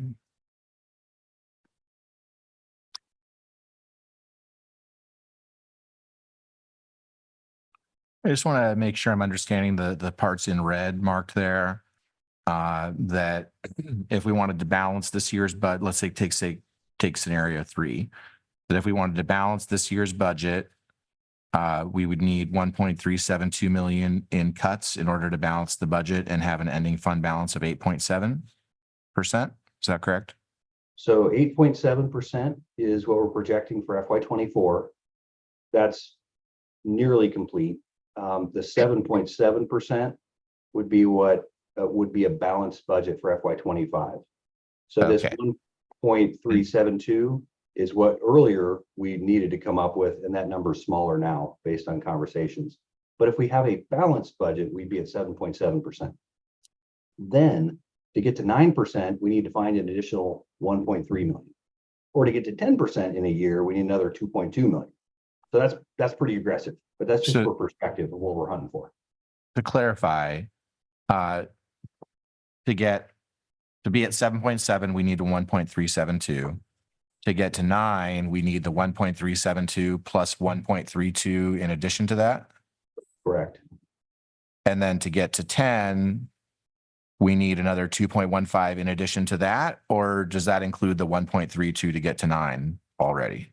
It'd be a balanced budget, which is the 1.372 is a little misleading because we've continued to work on this. So it's lower now, but we need a number to come up with to balance the budget.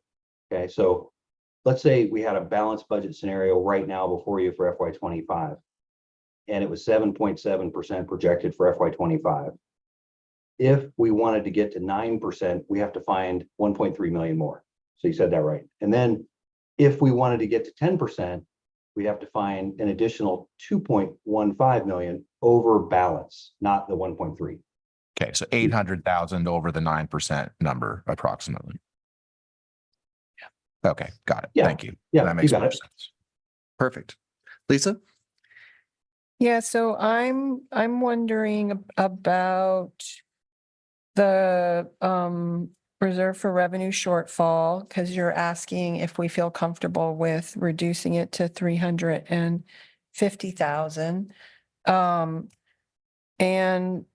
But there's 3.8 million in there right now. It's like a savings account. Where does the rest of the money go from the 3.8? Some of it's going to cover the tax credit that didn't come this year, correct? Mm-hmm. And then what about the rest of it? Because we've actually been above the enrollment goals, so we shouldn't have spent the remainder of it. Yeah, so in next year, 3.8 as an expense, so to speak, what we made up this year, we're proposing reducing it to 350, which would be an expense in a set. It's kind of like, you're right, it's kind of like a savings account. 350 would be a placeholder to anticipate a 1.5% enrollment shortfall. So, but if we put 3.8 million into the reserve, and then we used how much of it would we be using to cover the tax credit in this fiscal year? So in this coming fiscal year, we don't have any projected to cover that because we'll receive in the current one. We had to cover it because we didn't get it in the current one, right? Yep, that's correct. So how much was that? Well, the 3.8, it was about half and half for covering the ERTC, 1.9 or so, and then about half to cover the enrollment growth. Right, but we hit our enrollment growth, so we didn't need to use the funds from the reserve, correct? Correct. Okay, so what's happening to those funds we didn't use in the reserve minus the 350,000? Probably the biggest use of that this year to still aim for a balanced budget is the classified bargaining agreement. So the additional expense for 24 was pretty significant. So we're using think macro. We're not just spending 1.9 million of reserve on that. It's part of the big picture of the budget. So that helps It's going to into the buffer. general, it's going into the general fund to make up Yeah. other expenses. Okay, that's what I was looking for. Yep. So based on what you said about where those additional funds are being allocated and what we need for revenue, I'm comfortable with the 350,000 at this time. You know, it seems like every time we look at this, it's changing. So I'm comfortable with it at this time. Sure. And, you know, knowing that it could potentially change and would like to see the BDS continue to do their work. So. Yep. Okay, thank you. I'll put myself in the queue here. So I said this last time and I'll say this again. I feel that the closer we are to HEPI as far as how we should increase tuition, I think the more financial options that gives our board. So I'm in favor of a 4% tuition increase which in this case was scenario 3. Again, I think that with a variety of different factors, including instability that we're seeing with federal funding for higher education, we're obviously going to absolutely advocate for additional funding at the state level as well. But I feel that we have the most financial options for our institution as a board if we get as close to 4% tuition increases as possible. I do want to also elevate our student representative's voice. I'd love to hear what she's had as far as conversations with students on tuition. Would you like to say anything? Sure. So since I was at the college council meeting, I think last week, I've spoken to a number of students, including international students as well as American students. Many of them were apprehensive at first when I had told them that the board is thinking about approving increase in tuition. Although I did sit with them and I tried to explain what is going on because not a lot of people knew or had any information regarding what was happening.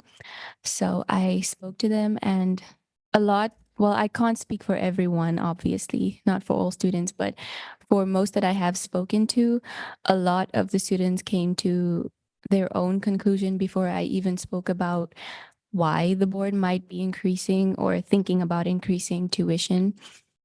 A lot of them came to the conclusion that they would rather the board increase tuition than to cut staff or to cut programs. That being said, they did have some questions for the board that I tried to minimize.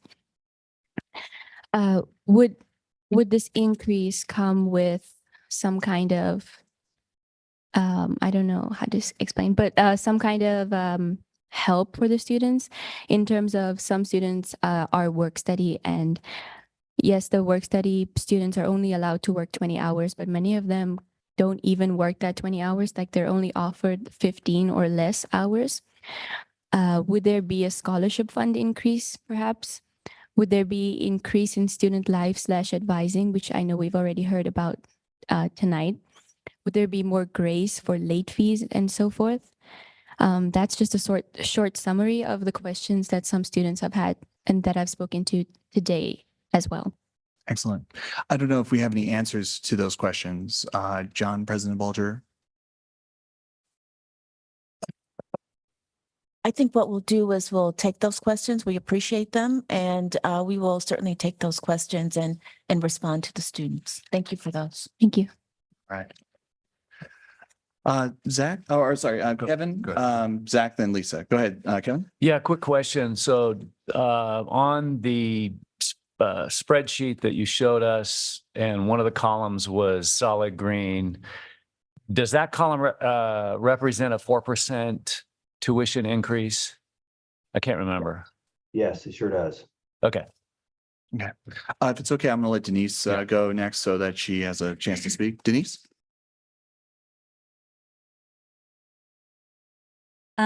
I just wanted to clarify and see, talked about some savings that were related to position vacancies.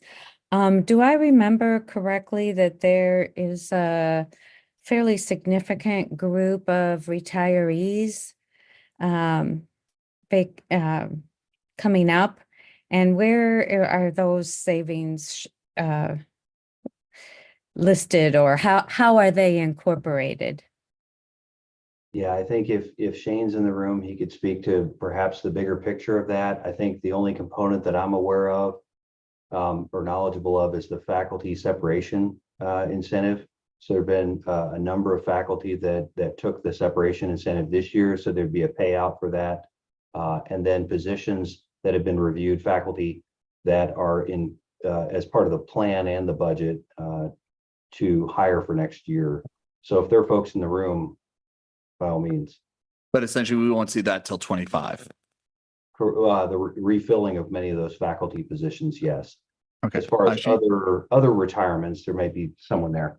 Okay. Yeah, well, it just seems like that anytime that there's a separation incentive, that does represent a significant savings for the college. Shane? Yeah, so there were 15 separations, and my understanding is that that savings is kind of baked into the cake in terms of projecting costs for next year. Oh, okay, thank you. We'll move on to Zach and then Lisa. Zach. Yeah, the 350K for the reserve for revenue shortfall. Can you talk about what is the trade-off between having it in the reserve for revenue shortfall versus just putting it into the ending fund balance and trying to get the ending fund balance above 10% sooner? Is there a trade-off there? Well, the only trade-off, kind of the mechanics of it are, so in FY25, we would have a placeholder of 350,000, kind of a savings that goes unspent. And that's the reserve, or that's the savings to buffer for any enrollment shortfall of 1.5%. If, for example, we come in over target, so 3.5% being the budgeted enrollment target. I shouldn't use target, that's the budgeted target, but not necessarily the real target of the college. We want as many students as possible. But however, if we exceed 3.5%, then that 350 rolls to the ending fund balance. But if we wanted to plan for hitting 10% sooner, it might help actually to put it into a different line item of just having it in the ending fund balance sooner potentially. I think it just depends on enrollment. Yes. Meaning if enrollment exceeds the budgeted target, then yes, we can work with it. However, if enrollment comes in at 3.5%, 350 would still be there. So it really depends on what actual enrollment is realized during 25. Thank you. All right. Lisa, is it okay if Steve goes because he hasn't had a chance Yes, to speak? absolutely. Yeah, Steve, go ahead. Thank you. John, I'm having some internet issues, so I can't look up documents right now online. I am a little confused as to what the resolution is, or the action item before us precisely is, or if it's been scrapped, what feedback you're looking for precisely to see. Yeah, so thank you. So the action item, we've actually prepared 3 different resolutions based on your feedback. So 3, 3.5, and 4% tuition increase for FY25. My recommendation is 4%, but really up to you to decide. And then with that resolution, the action item is to approve one of those increases. All right. Well, thank you. I'll just say for myself, I'm always hesitant to support the largest of the tuition increase options, but I do feel obligated to do that this time and support the 4% significantly because I just supported the significant increase for the classified bargaining unit, and I think we need to then be responsible and come up with the money to fund that. So I connect those two things, and therefore I support 4%. Lisa? I'll pass on the question. Okay. Go ahead, Zach. Just any trade-offs between trying to put more money into the ending fund balance and extending the Fund 9 replenishment. It sounded like we really do need to do that within 3 years, or is it, if we put an extra to a fourth year, that would be maybe an extra $500,000 a year towards other priorities. Is that an option or just not something we should really look at? Potentially, I think initially we had wanted to achieve kind of fiscal stewardship question, really, as sort of, we had wanted to aspirationally achieve it within this fiscal year, and some other things didn't go in that direction. However, I think, initially then we talked about 2 years, and I think 3 years was kind of if I think about it from a fiscal stewardship perspective, I'd recommend not longer than 3. Thank you. All right. I would like to make a motion that the Board of Education of Lane Community College approves a 4% tuition increase for resident and non-resident students for the 24-25 academic year as follows. And it shows the graph that was in scenario 3. Second. All right. It's been moved and seconded. I'll skip my comments on the, I stated them previously as why I support the 4% tuition increase. Any further discussion? Steve, your hand's up. I don't know if that was from previous. Okay. Any further discussion? Zach. I wish we could stay below HEPI, but I think with rising costs, including trying to give just good cost of living wages to our staff, that, we need to take the responsible approach and, increase in line with HEPI, and, hope that our team is extremely successful in increasing enrollment so that we can get out ahead of some of these challenges. And I just appreciate the work of the team to increase enrollment, and hope that we can have a strong budget next year based on these numbers. Excellent. Steve. Just one clarification. I am in support of the motion, but I just wanted to clarify. I heard Austin say a 4% increase for both in-state and out-of-state. I think somewhere in the materials there was some information about how international tuition is frozen. I just want to make sure from the staff perspective that motion doesn't run afoul of the rules that we have in place. Correct. I believe there's a board policy around that, and but I'll let the staff answer. Go ahead. Yes, that's correct. So international tuition would be frozen. And the way that the motion was described does not run afoul of that. Correct. From my knowledge, yes. Okay, I'm saying, yep, and I see some heads shaking yes too. So excellent.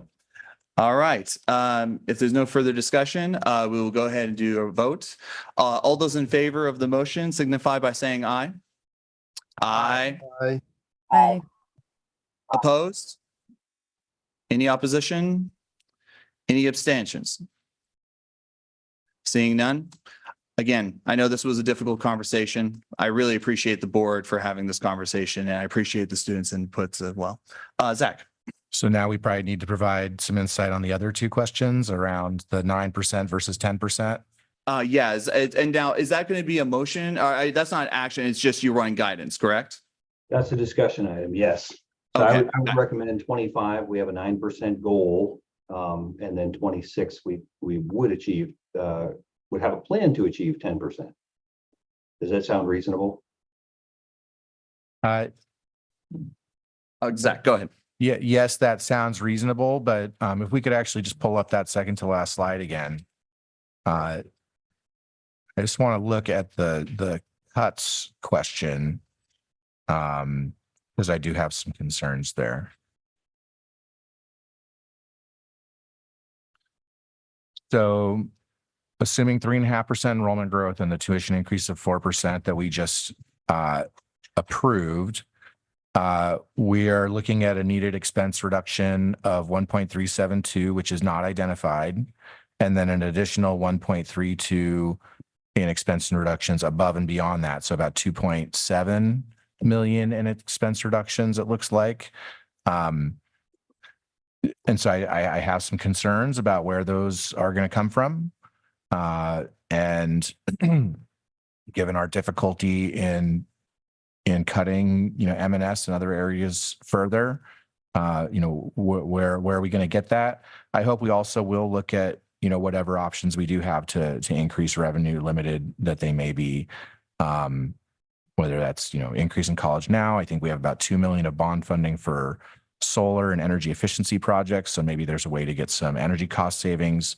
So I hope we'll be very proactive in trying to find some additional revenues such that we can limit those cuts to the extent feasible. Lisa.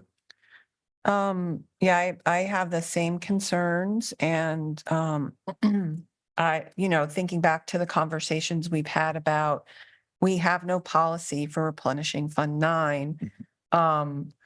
I would like to think about potentially spreading that out over longer than 3 years if it's able to give us $500,000 per year to put towards the budgeting process. So I would love if that feedback could go back to the Budget Development Subcommittee as part of this conversation. And, when I look at the budget parameters, you're not asking for any specific recommendations here. So I guess I'm assuming that these are reference points that you're providing us in the current conversation, and that the Budget Development Subcommittee, you mentioned that the Budget Development Subcommittee is having conversations about investments and strategic initiatives. And so these will continue to be part of the conversation of balancing the budget. Yeah, I think everything is on the table.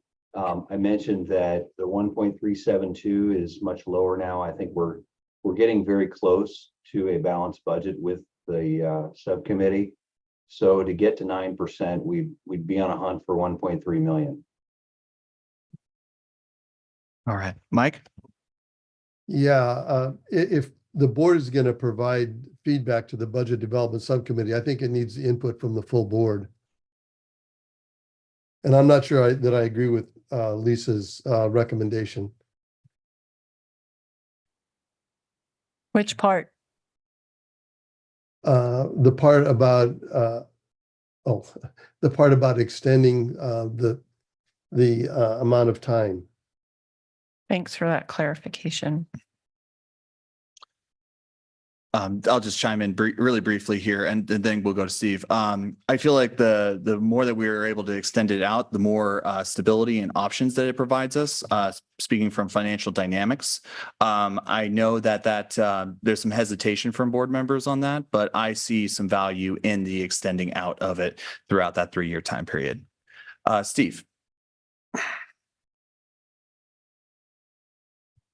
Steve, you're on mute. I don't know if you can hear us.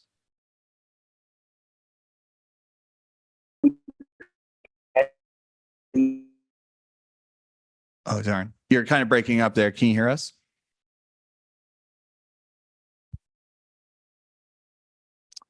Hey, Mike, did you have your hand raised again for a second comment, or? I should not. No worries. No worries. Steve, one more time. Are you able to unmute? Are you able to unmute him just to see if, no, okay. Okay. Okay, I think, did we lose him? Chad? Okay, yeah, unfortunately, we did lose him. Okay, I'm trying to, obviously with the power of Zoom that we have here. Let's see, is there any further guidance? Oh, go ahead. Dr. Bulger, were you wanted to? Yes, I would just suggest that if the board is going to give a clear guidance or additional clear guidance, that perhaps the board checks in with one another just to make sure that we understand clearly what that guidance might be. Okay, so maybe additional discussion item in a future board meeting, or? Sure, however the board would like to do that. I think that would probably be the best next step, so we can have some further discussion and further information. We're about 17 minutes over. Steve, I just wanted to give you one last chance. Are you able to hear us and unmute? I hear you. My question to John is, can you tell me what the annual dollar contribution is to Fund 9 in order to make it whole in 3 years? It is 1.6 million spread across 3 years. Will both restore the subfund deficits, and it will maintain the operational need during those 3 years. So 1.6. I just wanted to say I would be comfortable with if the board wanted to make an annual commitment. I'll just throw out a number, 300,000 per year to put towards Fund 9 until it's fully restored. And if we held on to that commitment, that would exceed the 3 years. It might take 6 or whatever it might be. But if we had a dollar commitment annually, that might be a compromise that works, that I would be able to. Noted. Yeah, we while you were gone, we were discussing how we can bring this up as a future discussion item, Steve. So we might do that so that we can have enough information and proper discussion. Zach. I think I might have misunderstood before. Is that 1.7 million per year or 1.7 million total over 3 years? It's 1.6 million for each of the next 3 years. Nope.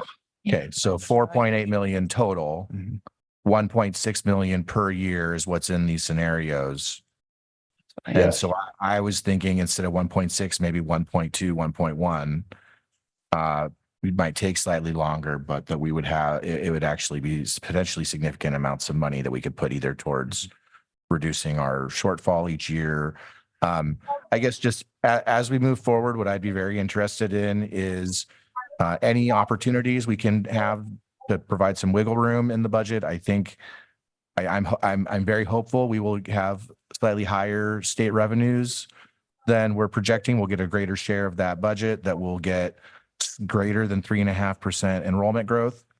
So I'd like to get us to the point where we're flexible enough that if we only hit those numbers, that we're still in a really good position. But if we beat them, that we can actually put that money towards, going faster on some of these things that we want to go faster on. And just whatever the interplay is as we think through what that 1.3 million in cuts is going to be, just seeing what wiggle room we have so that if we don't have to, cut that full amount, that we can, maybe cut half that amount or something and move some other money around to take a little bit longer on some of these other things. Thanks. Excellent.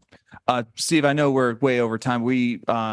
I think that probably the best next step is to continue this for discussion as a discussion item in a future board meeting. But if you had something pressing, or did we lose him? Oh, so, yeah, okay, perfect. Yeah, if you wanted to say one last comment, I wanted to make sure you had that chance. Yeah, roughly with where Zach is, if I would be comfortable with a position where we were committing something less than the 1.6 million annually to restore that, but it's still something fairly significant. So if it turned out to be 1 million, 1.2, 1.3, something like that, that would put us on the path that we need to fully restore that and create some flexibility elsewhere in our budget. That to me it's important. The most important thing is that we have a clear, strong commitment to restoring that fund, not that it takes 3 years or 4 or 2, but that we have an annual commitment to it. Okay. Great.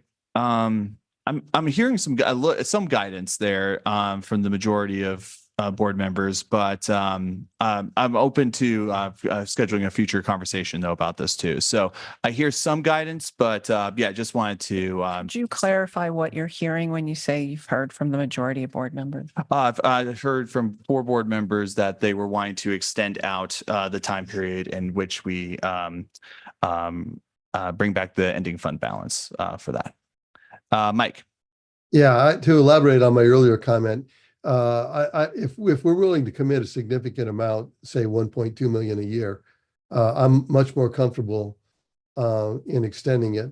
Short of that, it feels to me like kicking the can down the road, and that's what I'm not comfortable with.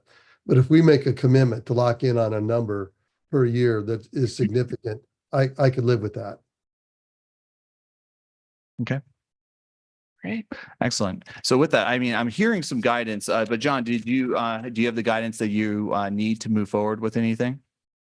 Yes, thank you. Okay, perfect.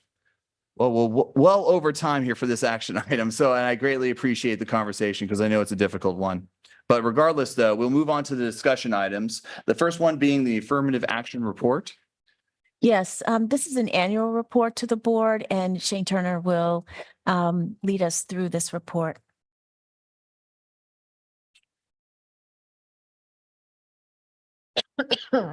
Good evening, and thanks for the opportunity to talk to you about the affirmative action plan. I thought since we have some new board members, I'd like to give just kind of an overview of the purpose of this report. I know that 100 or so pages can be kind of heady, and so let me explain why you're seeing it tonight and what it's designed to do. So it's based upon a federal requirement, an executive order that requires us as a federal contractor to assess our workforce against the availability of protected classes. And in those areas where we're out of line, we set annual goals to try to improve the diversity of our workforce and meet those availability goals. The report that you have here outlines 32 goal areas. That's an improvement of about 10% over last year. Last year, we met 33% of our goals. And for the 32 goals that we have coming into this year, 38% of those are within one person or less. So we're able to set that standard a little bit higher to be able to demonstrate this is something that we take seriously. We wouldn't necessarily have to do that, but we wanted to be able to make improvements where we can. So in those areas where we're not meeting goals, we're required by law to assess what's going wrong, why we're not meeting them, and implement measures to try to improve. And so some examples of ways that we're trying to do that this year is we've required search advocates for all of our full-time searches for managers and faculty. You'll remember that last year we implemented the search advocate program, so that's a new step. Another thing that we're doing is that for all manager and faculty position searches, we're evaluating the pool with the executive cabinet level member to determine if the pool is diverse enough. And if it's not, then we hold off and extend the search until we get a more diverse pool. The protected classes that are covered in the report are racial minorities, females, veterans, and disabled. And it sets goals throughout the report for each of those areas where we're not meeting the goals. We retired 4 of our goals from last year, so we've made some improvements there that have allowed us to have fewer goals than we did last year. That's a high level overview, and would welcome any questions you have about the report or about our efforts to improve the diversity of our campus employee groups. Any questions or discussion? Denise.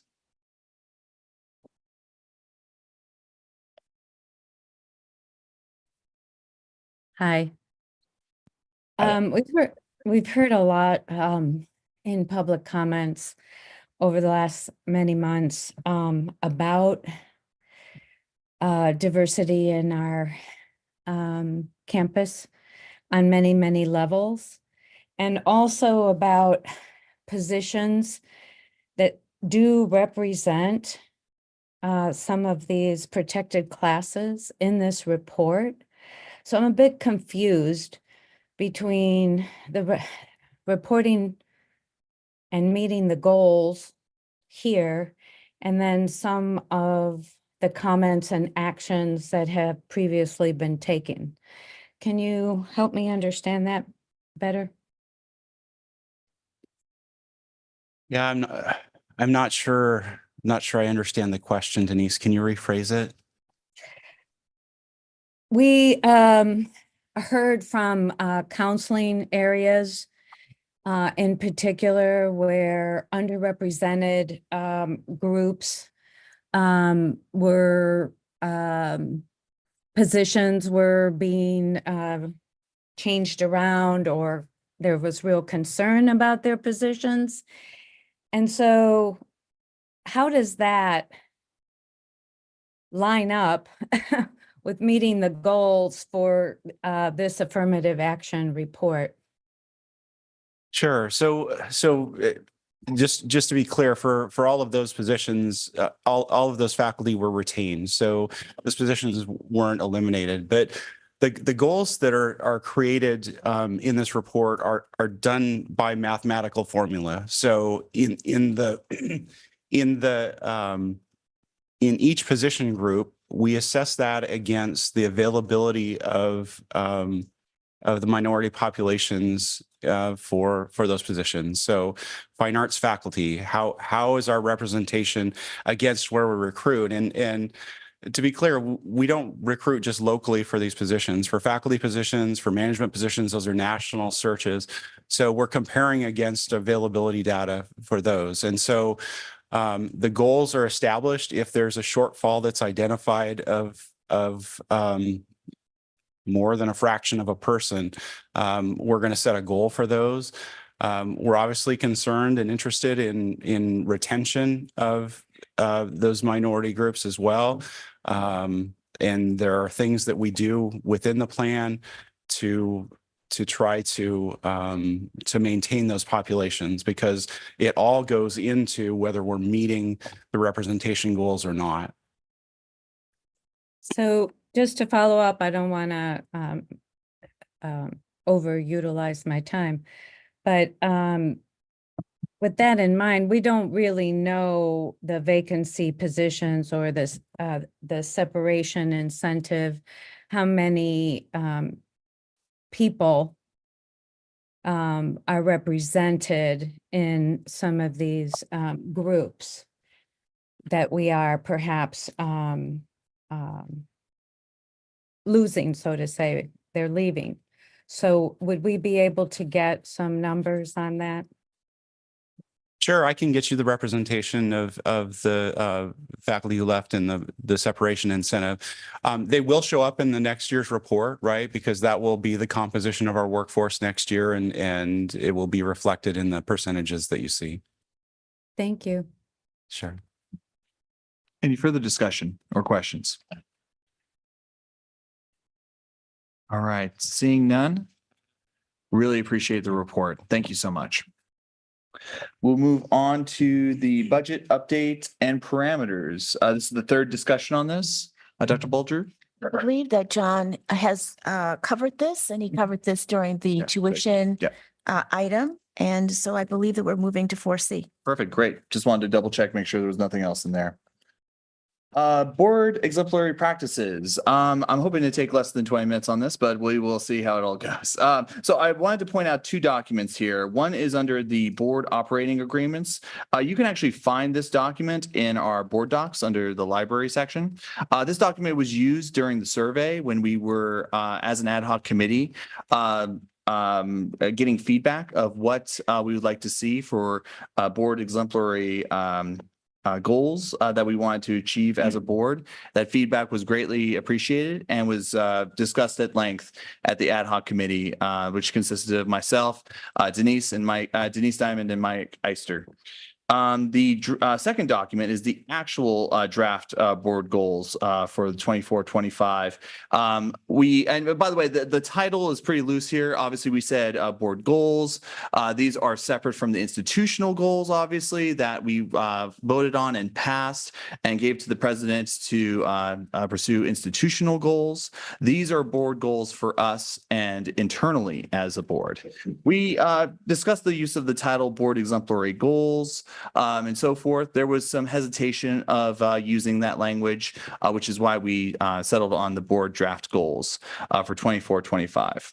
The main themes that we're seeing here, which are highlighted, and we took a lot of feedback about using action verbs and action items, and almost like action items with the different goals here.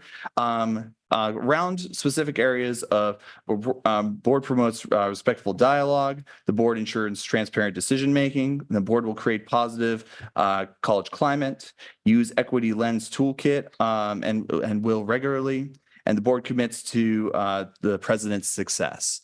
So these are some major themes around these different areas and different action items and ways that we can pursue these different areas of these exemplary board goals. Once again, these are not institutional goals. These are internal board goals. I'm open to discussion, questions, and comments in regards to this process. Kevin. Yeah, thanks, Austin, for putting these before the board and reminding us about the operating agreement document and then the draft board goals. I've got a couple comments, one comment for each document. So under the operating agreement, I'd like to have the board have a discussion at a future time on the value of including additional operating agreements that pertain specifically to the relationship between the board and the president. And even more specifically, I'd like the board to consider some of the information that's included. I brought my own copy of the book right here, Trusteeship in Community Colleges, Chapter 5, written by LCC past president Mary Spildy, contains some information and some guidance in there that I think would add value to the operating agreement. So I'm asking for a discussion at a future time on that particular document. It could be a work session item. It could be a retreat item. I'm not sure. Understood. Regarding the draft board goals, I'd like to explore additional language under the final bullet that says something along the lines of the board commits to the president's success regarding professional communication with the president and respecting confidentiality and building trust. That's something additional to that final bullet point, I think would be helpful. Okay, perfect. In regards to your first point, Kevin, Mike Eister, I might call on you because during our discussions at the ad hoc committee, you were saying about these exemplary Lane Community College Board of Education operating agreements that the board worked really hard with Robert. Is it Robert Keelan or Keelan or Kylan? Yeah, Killen, yeah, in developing these and so forth. And you really appreciated that work and the work that was put into that. Do you want to speak to that? Yeah, I did address that with the recognition that that was a different board, and this board has the prerogative to change and modify and add to or take away from. So that is true. That was a very deliberate, it was a board retreat. I think Lisa was probably there. Yes. And we spent a lot of time and energy on that. On the other hand, during our deliberations as an ad hoc committee, I spent a lot of time expressing concern about the relationship between the board and the president. And I don't feel like our last bullet point in these board goals adequately addresses that concern. In fact, you know, as I think about this, I'm not sure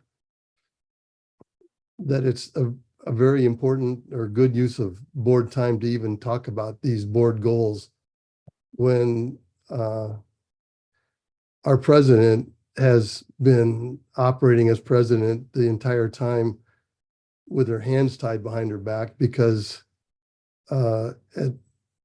frequently at board meetings, there's a barrage of criticism of the president and the executive staff, and that basically cries out for some kind of resolution by the board. And for the most part, the board has steadfastly remained silent during these attacks. And I don't think that our board is going to get any more effective by adopting goals like these until we come to an agreement about how we're going to resolve the elephant in the room that we seem to very carefully avoid. Okay, thank you, Mike. I mean, I have kind of a response to that, but I want others to discuss. Denise, you had your hand up, but I also saw Steve. I don't know if he's still on. I'll start with Denise, and then if I can get Steve back on. Denise?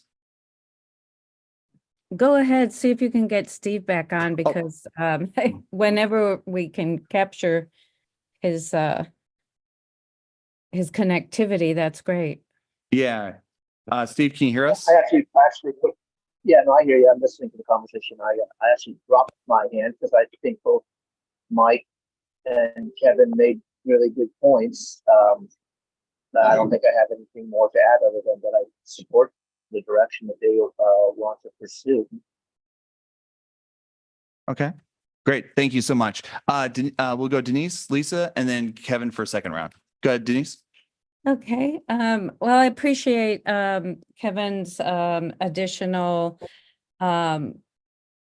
components to the last bulletin point. I caught a couple of them in my notes, but probably would ask him to repeat those, but I don't have any difficulty with that. I take exception to Mike's position from the point of view that we have a differing perspective on what it means to support the president and different histories and backgrounds in relationship to how we come to that.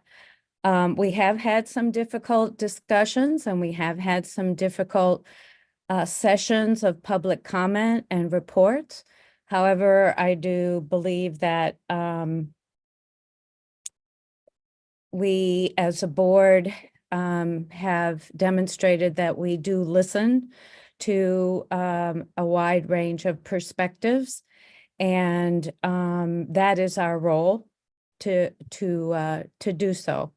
And where appropriate and in vehicles that are particular to members of the board, we are able to show our support to the president and the cabinet for the work that they do. And I'll just stop there for right now. All right, thank you. Lisa, and then Kevin.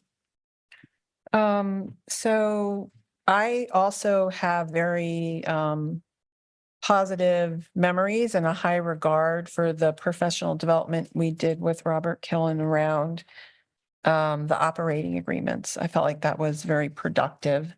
And, you know, I think the majority of those agreements are still very functional, if not universal. So I did hear Kevin suggest something at a retreat, and it might be beneficial to the board to, rather than, you know, try and do that level of work within a board meeting, to consider it as a retreat option.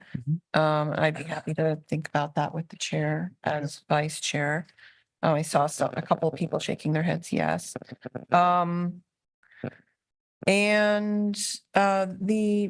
I guess I wasn't clear on some of the comments that you made, Mike. Were you referring to public comment when you described attacks? Because we do have a board policy that says we will not respond to public comment. So I wasn't clear if you meant that board members were attacking the president, or were you discussing in public comment? Yeah, there have been allegations made against the president. I'm not suggesting that those allegations should be necessarily addressed in that specific board meeting, but they cry out for a response from this board. And for the most part, on the important allegations, the board has remained silent. Okay, thanks for that clarification. I had one more thing. Absolutely, go ahead. The other item that I was interested in discussing is the agenda input form for proposing agenda topics for work sessions. And I don't know what that looks like. I don't know what the agenda input form is. And so if that is and I would really like to see us move forward with some protocol for adding things to agendas. And so do we have any clarification on what that is, or is that something that needs to be fleshed out? Just to briefly respond, that was in regards to a suggestion made by Zach, who wanted to get a similar setup to what we see at the city in regards to input for agenda items. At least that's what was discussed at the ad hoc committee level. Kevin, would it be okay if Zach went ahead? Okay, perfect. Great. Go ahead, Zach. Just wanted to express my thanks for Denise and Mike and Austin for taking the time to put this together. I'm generally supportive of many of the items contained here. As Lisa just mentioned, the agenda input form, I'm supportive of. Robert's rules, maybe doing some update, getting regular trainings on Robert's rules. And then creating a positive college climate, what opportunities do we have to talk about members of the campus community? They're doing excellent things, and how do we as a board uplift and value the full campus community? I think we as a board, I think we do care about the president's success and are committed to the president's success. And so I do look forward to maybe a longer conversation at a retreat to flesh that out further if that needs some more time and effort. Thank you. Excellent. Kevin. Yeah, I mean, just with respect to time, I don't think I need to say anything more. Okay, no worries. There was some feedback there. It's been heard and noted, and I'll work with the vice chair and the president sorry, Mike, go ahead. I had one more suggestion. If we're going to continue with this document, I would like to suggest that we have a person who's a better editor than the three of us take a look at it. There are phrases in there that are not even complete sentences. So I'd like it to be a respectable document. Understood. Incredible feedback. I'm sure we can find individuals that can assist with that. Subcommittee 2. Yeah, subcommittee 2. No, I'm kidding. No more committees. It's always great to hear that feedback. Anyway, we will move on. We'll take that feedback and move on to academic affairs update. Dr. Bulger. And Yes, Dr. Jennifer Fry will present that report for Dr. Tinkham. Perfect. Thank you. Thank you. Good evening. I'm glad to share updates from academic affairs. Dr. Tinkham is not able to be here this evening. The complete written report for academic affairs is available in board docs, so I'm just going to highlight a few areas.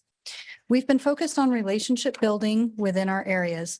Dr. Tinkham has been attending and engaging in division meetings and is on track to have visited every academic division by the start of spring term. Additionally, Dr. Tinkham, Grant, and I have worked together to host quarterly all faculty and deans forums. These forums allow faculty, deans, associate vice presidents, and Dr. Tinkham to connect, share information, and build relationships with one another. Discussions about year-round registration have begun, involving deans, faculty coordinators, and classified project coordinators. Student affairs staff are working on registration and student systems. We had a collaborative conversation with LCCEA. We have initiated coaching through Achieving the Dream and are connecting with other institutions for insights and guidance. We're looking forward to the benefits by providing clarity and predictability for students, faculty, and the college community. Students, staff, and faculty continue to be engaged in and rewarded for scholarly and collaborative endeavors. LCC graduate Alex Ruxin was selected for the Knight Campus Undergraduate Scholarship Program. This is a highly selective one-year research fellowship that includes mentoring, professional development, and a stipend of $16,000. Andrew will be working in a lab focused on the development of new generation biomaterials. Environmental science students in the aquatic environment class recently visited the Springfield Utility Board's Willamette Water Treatment Plant to learn about protecting groundwater quality and how drinking water is processed and distributed. 3 machining students, under the guidance of faculty Chuck Nickel, are competing in a Department of Defense machining competition. They have been selected as one of 18 out of 80 schools to advance to the regional round in Las Vegas. Solomon Singer Unmanned Aircraft Systems Faculty and Program Director, has been awarded the Post-Secondary Professional of the Year Award from the Oregon Association of Career and Technical Education. The Performing Arts will be hosting end-of-term student shows and concerts.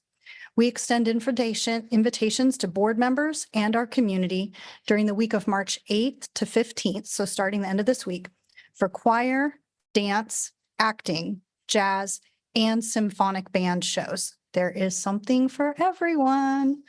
Music shows will include guest performances from Springfield, Pleasant Hill, Willamette, and South Eugene High Schools. Dates and times are listed in Dr. Tinkam's Academic Affairs Written Report, and donations for admission support student scholarships. Thank you. Wonderful. Thank you. Any questions in regards to the report? Seeing none? Really appreciate that. I look forward to going to some of the concerts and so forth. Great. It's always been a joy for my family and myself. All right, we'll move on to the next discussion item on student affairs. Yeah. And Dr. Joyce will present the student affairs report. Thank you. Thank you to Kathy and IR for our regular enrollment updates. Right now for spring, we are up 15.4% total over last year. Continuing students are up 14%, returning students are up 15%. New students are up 34%, and so it's a great start. However, those numbers always come a little close as the term starts. I also wanted to mention that there's a few things from our student affairs report that I wanted to highlight. FAFSA, the timeline delay of FAFSA information to schools it's had less of an impact on community colleges and our four-year partners. They have to make admissions decisions usually earlier for fall and scholarship packages and everything, and this is really hindering their ability to do it. It doesn't impact us as much. They are getting through things. They sent out test cases to colleges and universities throughout the country to work on, kind of like a sandbox to see what errors are going to come through. So anyway, one problem we are seeing, students whose parents don't have social security numbers are still unable to complete the FAFSA application process. This is something they're working on, but we haven't got a timeline on that yet when that's going to be fixed. But they do expect the system will work better because it's going to be connected directly to IRS tax filing too, so that they're saying accuracy is going to be way better. International programs have been doing a lot of events and fun stuff like the international students were up at Hoodoo Snow Park Adventure Day. There was a Chinese New Year celebration here on campus. And also there was a trip to the Japanese garden in Portland and a OSU transfer day trip. The Winter Resource Fair was held a little while back. It was delayed because of the ice storm, and we had lots of volunteers. And they do kind of a bingo thing where, well, a passport thing where the students come in and they get a passport stamp for going to all of these different tables. There's student clubs, there's unions, there's supports, things like the health clinic, the Gender Equity Center, Phi Theta Kappa, and so on. So it well attended, and it seems to be each time. Recruitment, admissions did 9 high school visits during February. And also our financial aid team go out and do financial aid nights at the high schools as well. I do want to mention we got a few new employees. It's wonderful to say that. Recently we got a female volleyball coach, which we're delighted about, Carrie Green. She's recently hired as a new head volleyball coach in the athletics department. She's a former NWAC student, and she went to Blue Mountain Community College and finished her athletic career here at Bushnell in Eugene. So we're really excited to have her aboard. We also managed to poach Laura Lacasa in our financial aid department from University of Oregon.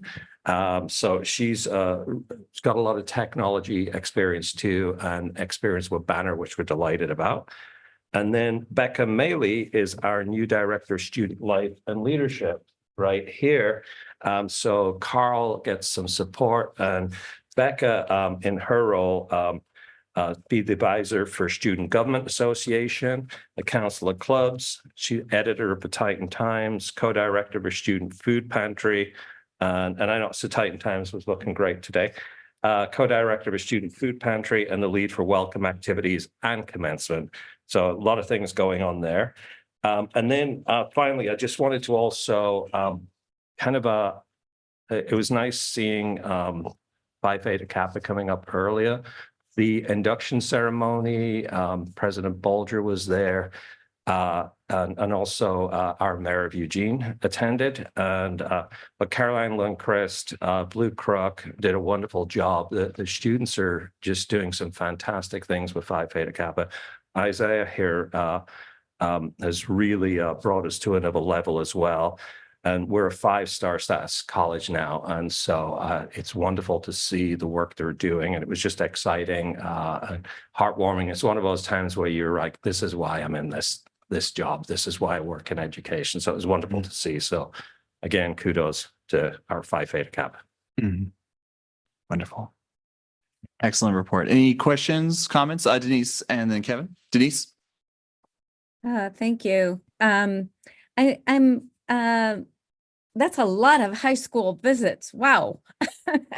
Short month of February, and that's a lot. And I'd be so interested in hearing how you feel that those go, and kind of we've talked before, different board members have, encouraged that transition, of course, right? That high school students are so fully aware of all the wonderful opportunities at LCC. So I just was wondering if you could speak a little bit more about that, if that's okay. Yeah. So, well, first summer we do as I think we mentioned in the last board meeting, we offer a free high school class to our high schoolers, sorry, a free college class to high schoolers. But what we're doing now, we've really upped our game, I think, in new student orientation. And bringing students to campus and having our staff from multiple different departments available. So a student can come in on RegFest days. RegFest really is anything if they want to work on admissions, if they want to work on financial aid, if they want to meet an advisor, take a assessment testing, any of those things, they can do it all at once. And we've got the people on staff to help them. And some of our cabinet members even go down and volunteer. It's just great to see that teamwork together. We have a RegFest on the 23rd of March, and it's a Saturday. And that will be the last one before the start of spring term. Usually it's the most the largest attended RegFest is the one closest to spring term, to the new term, I should say. Although this one's spring break, so we're not sure what attendance is going to look like. I'm looking at working with academic affairs, student affairs, collaborating to look at the first year experience model again. We in I think a prior board meeting, you brought up, Denise, about where which high schools our students are coming from and things like that. And I've got a kind of a report ready to talk about students coming from the different high schools around, the numbers of high school graduates, in particular high schools who come here, the percentages, information like that. And we're using that information to better be able to create recruitment goals from different high schools to increase the number of them from our entire district. Sorry, that was a long-winded answer. Kevin. Yeah, I just want to say thank you. I recognize the amount of time put into preparing these reports for the board, and I know I appreciate it, and I'm sure my fellow board members deeply appreciate it as well. Just recognize the professionalism that you demonstrate. So thank you. Appreciate it. And I'm going to also congratulate Bliss because she does a lot of the work putting these things together. So understood. Absolutely. Yeah. No. And I hate only giving 5 minutes to these reports. I really do. And I really appreciate the time, effort in putting them together. Zach. Yeah, thank you for the presentation. Very excited about year-round registration, so I hope we can get updates as that gets ready to launch. Do we have any concept of a timeline for that? Are we expecting that maybe for fall of this next year, or is it going to take longer, do you think? I'm gonna have Dawn come up and. Actually, go ahead. We're actually on the agenda for next work session, March 20th. Awesome, thank you. Perfect. Excellent. Any further discussion? Seeing none, we will move on to LCCA, EF, and LCCEF reports. We'll start with the LCCEA report.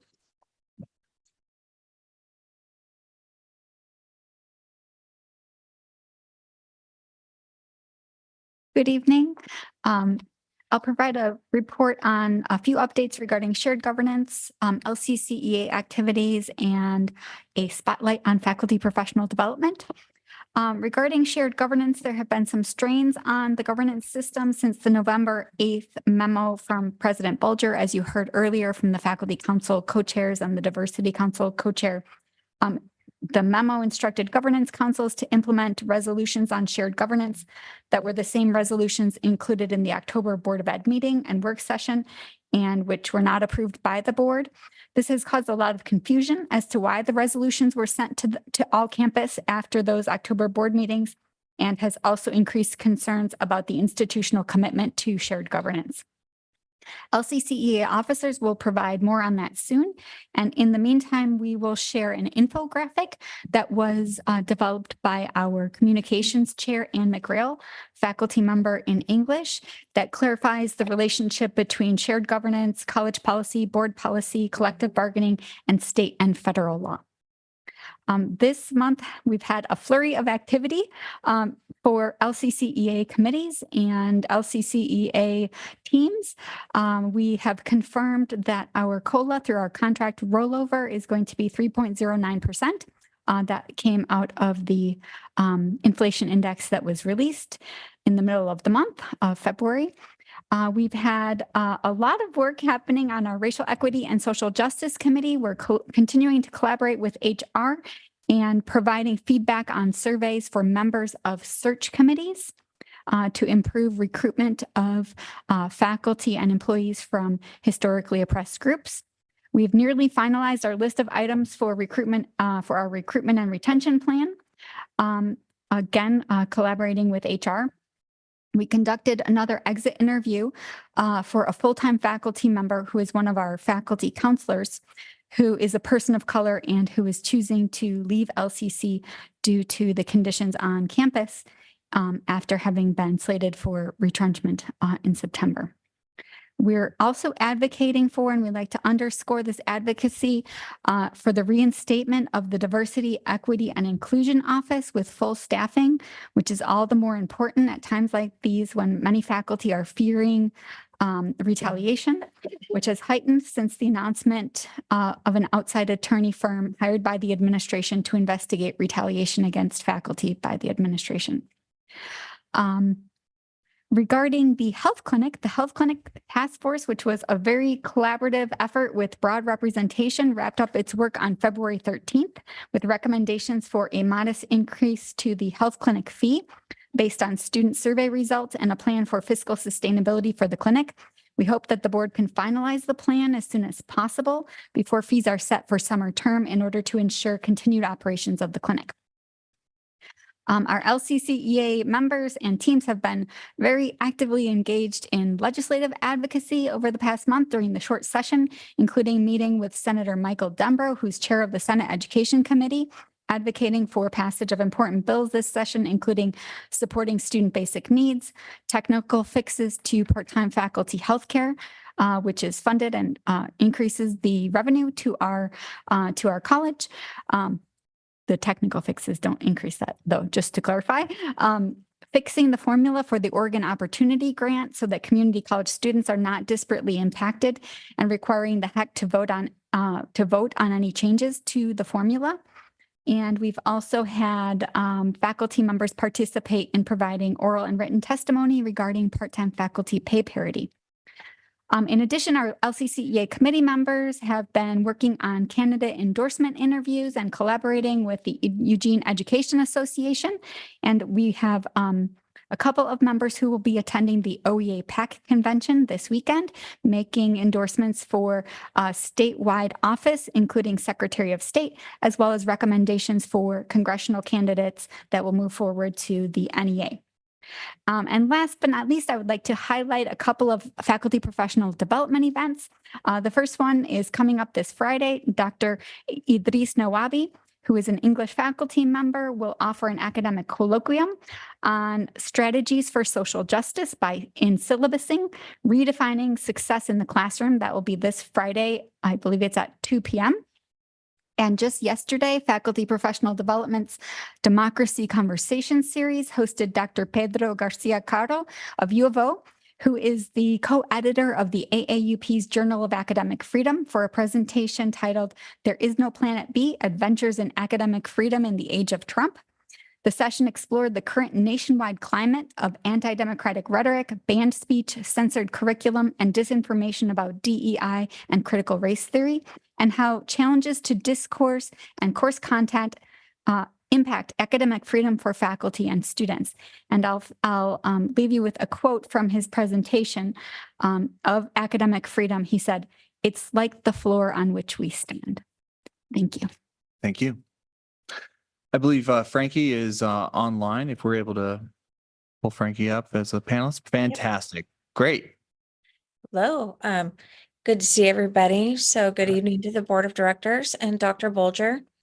I'd like to inform you tonight that with great enthusiasm, our union's bargaining team, after tireless negotiations, reached a tentative agreement with the college administration on February 24th at 2:30 a.m. This agreement stands as a testament to our bargaining team's unwavering dedication to securing fair working conditions for all classified professionals. Our election team has already started the process of ratifying the contract, ensuring that every voice is heard and that every vote counts. The ratification vote will be done prior to the board's next work session on March 20th. I'd like to share with you, with all of you, some of our recent successes from our bargaining team's negotiations with the college administration. These wins aren't just checkboxes, they're meaningful steps towards creating a fair and equitable environment for all of our members. The cost of living adjustment is 6.75% raise for 23-24 and a 3.09% COLA for the following year. Our members can breathe a little bit easier knowing that they can better keep up with the ever-rising cost of living. We're also excited about the steps for STEP-eligible employees included in the 23-24 and the 24-25 periods. We're keeping essential benefits intact, like our stop-loss language and our FSA stipends, ensuring that our members' well-being and financial security are top priorities. Lastly, we're particularly proud of improvements for our classified employees during inclement weather. Knowing that our C3s, our 1039 employees, will receive pay during these tough times when they previously did not, and those who are required to work on campus under hazardous conditions will get fair compensation, including straight time for the hours worked and hazard pay. These victories highlight our union's strength and resilience, and we're confident that they'll not only boost the lives of our members, but also contribute to the prosperity of our entire community. So thank you. Thank you. Moving on to information reports. Any questions or anything in regards to the reports? Lisa and then Zach. Go ahead, Lisa. Yeah, I have a question regarding the facilities report. So tonight during public comment, there was comment about gender neutral bathrooms, and just wondering if there are plans in the new health profession building, iTech building, and some of the other projects that are planned that include a gender neutral bathroom. I know we saw the gender neutral bathroom at Florence, so I was really, when we got the tour, I was really happy that the contractors actually pointed that out. So I'm curious about the other buildings. Yeah, it is a college policy now, and we are doing it. And health professions, every floor, tech, I believe every floor, science, the science renovation will include gender neutral restrooms. Yeah, so every new building or major remodel, we've definitely included. Great, thank you. I would welcome the board to take a tour of the health professions building and to actually see where the restrooms are and how they're organized. They remind me of these new restaurants, and actually you just go up to a unit and it's secure and private, and then everyone washes their hands in the same general area. So I would welcome you to go and take a look at them. We actually have walls and paint on the walls and all of that. So. Great, thank you for that. Excellent. Zach? Ready for board member questions, comments? Oh, okay, gotcha. I have a few questions, and one of them was actually in regards to facilities and so forth. Do you know if, because what in regards to the gender neutral bathrooms, obviously safety was one of the major concerns there. Are any bond dollars potentially available to allow for gender neutral bathrooms to promote safety in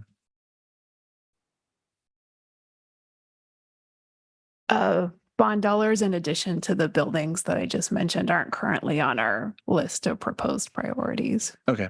Any existing buildings that currently don't have gender neutral bathrooms? Well, science, for example, Sarah, who spoke in public comment, talked about how in the science building, what we did is we just changed the signage on two restrooms that had previously been labeled men's and women's to all gender. Okay. So some people feel like that's a little bit awkward because it's not really designed to be an all gender restroom, but that's what it is in science now. But with the renovation, it's going to be a better situation where it's kind of like what President Bolger was just talking about with individual restroom stalls and then a hand washing area that's for all genders. Okay. Thank you for that update specifically. Few questions, and this one is in regards to the finance report, financial operations, and this is specifically about KLCC and in regards to a $3 million fundraising goal that is being pursued. And I assume that, and it says that the capstone event of this campaign is being planned for early June, coinciding with reaching a $3 million fundraising goal. I don't know if there's anyone who could speak about that fundraising goal and so forth. Chairful Nagy, I don't know that there's anyone here this evening who can speak to that. If you have a specific question, we'll certainly get the answer for you. Okay, cool. Just some more information on that would be really beneficial, I think. The last one is in regards actually to the dashboard. Shane, I don't know if this has been a discussion before in the past, and it's in regards to employees' legal sex by quarter and classification group. Obviously, there is female, male, and not reported. Has there ever been previous discussions in regards to non-binary or getting essentially in regards to just those reporting data?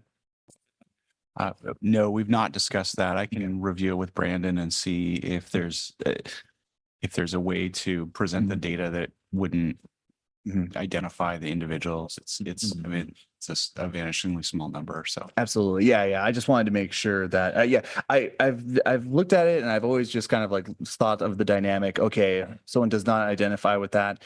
Their only answer was, yeah, exactly. So anyway, just something to think about, something that, we're going to be doing equity lens training here in the near future. I'm trying to reevaluate that for myself as a board member, and I look for opportunities where possible. Other than that, I have no further questions. Any other questions in regards to the reports?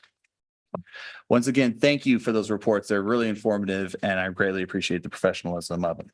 Moving on to board member questions and comments. Zach, you had a comment. Yeah, thank you. Just for my fellow board members, at the last meeting, there was some discrepancies with some numbers where we had previously seen about $5.5 million of unallocated bond funds that went down to about 1.7 million in the last report, but that was actually an error.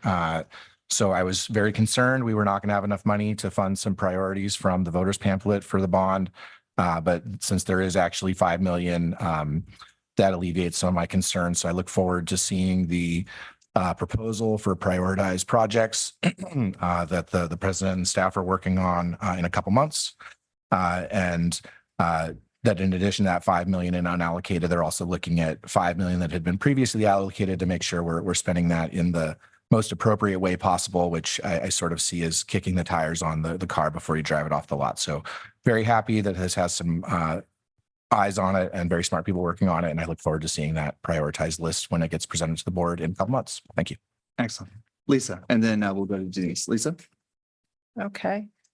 So I just wanted to report to the board that I actually excuse me, accepted the invitation to both faculty council and college council that was sent to us by the chairs of each of those and co-chairs of each of those bodies. And I will be attending the faculty council, the college council next week.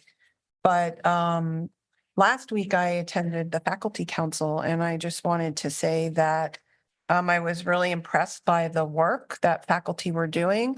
It's very well attended, very large group of faculty members.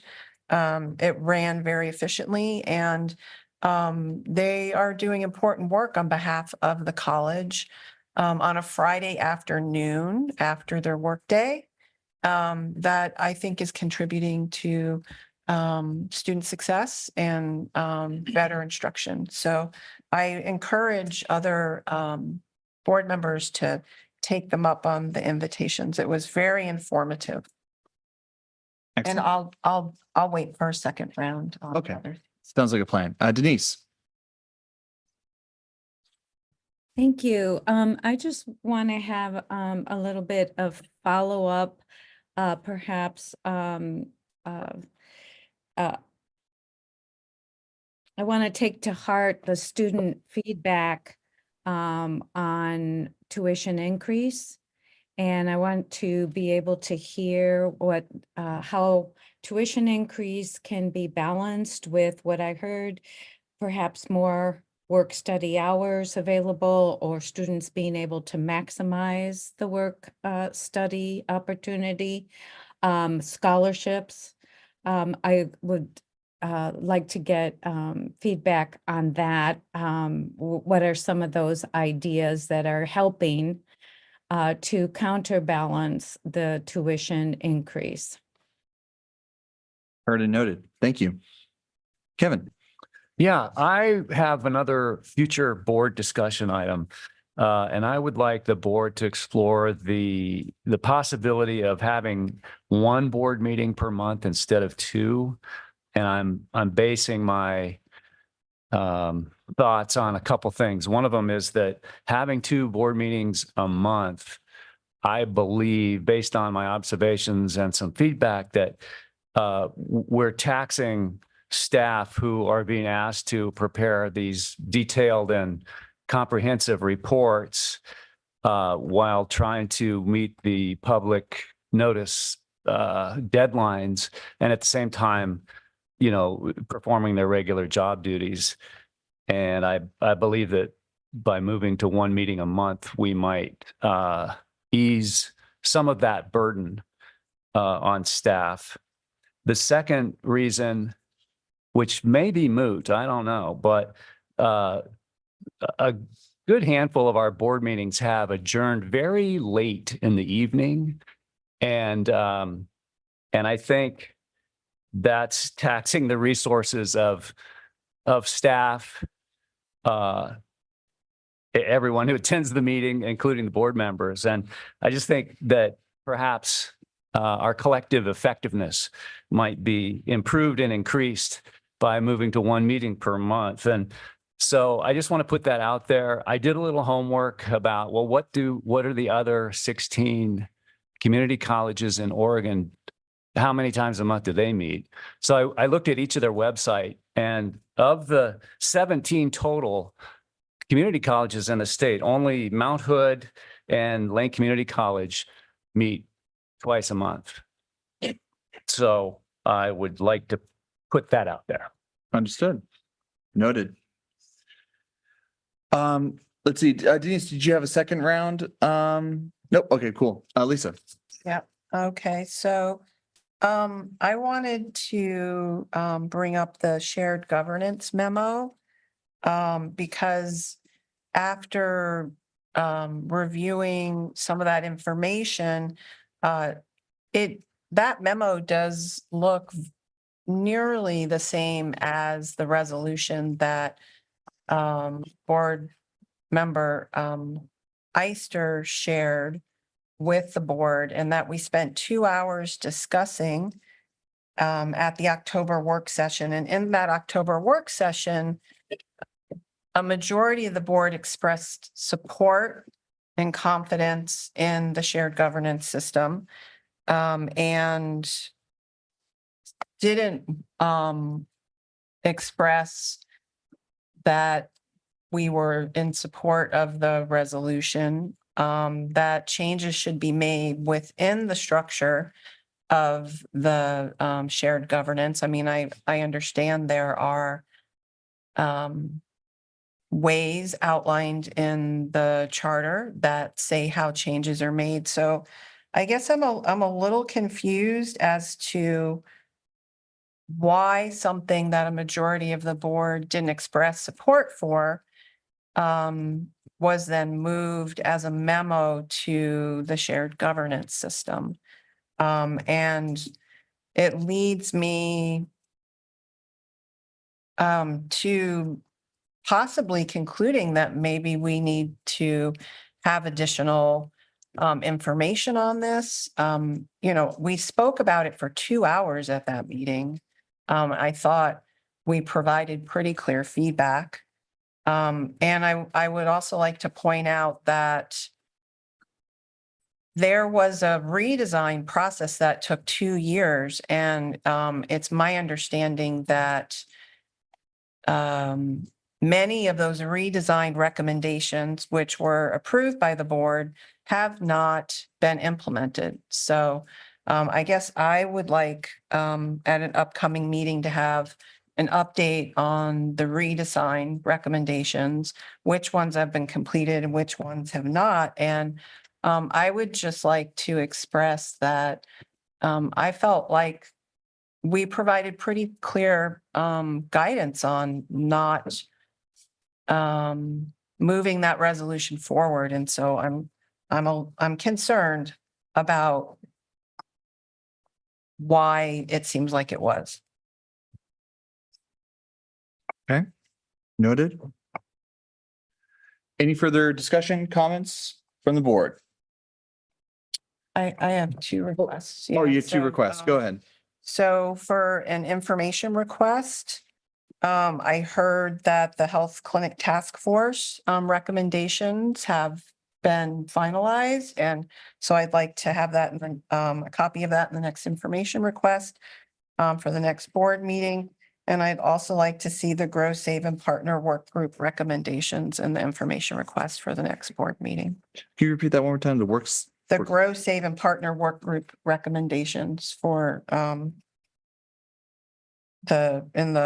curious to see what the recommendations were from those work groups. Perfect. Thank you. Any other information requests, questions, comments? All right, seeing none, we'll move on to future dates. We obviously have the board work session on the 20th. We'll see what those board discussions about 1 meeting a month go for April. No, I'm just kidding. I'm just kidding. Yeah, and we do have our regular board meeting scheduled for April 3rd. Yeah, we will move. There is no executive session after this meeting tonight, and we can move on to adjournment.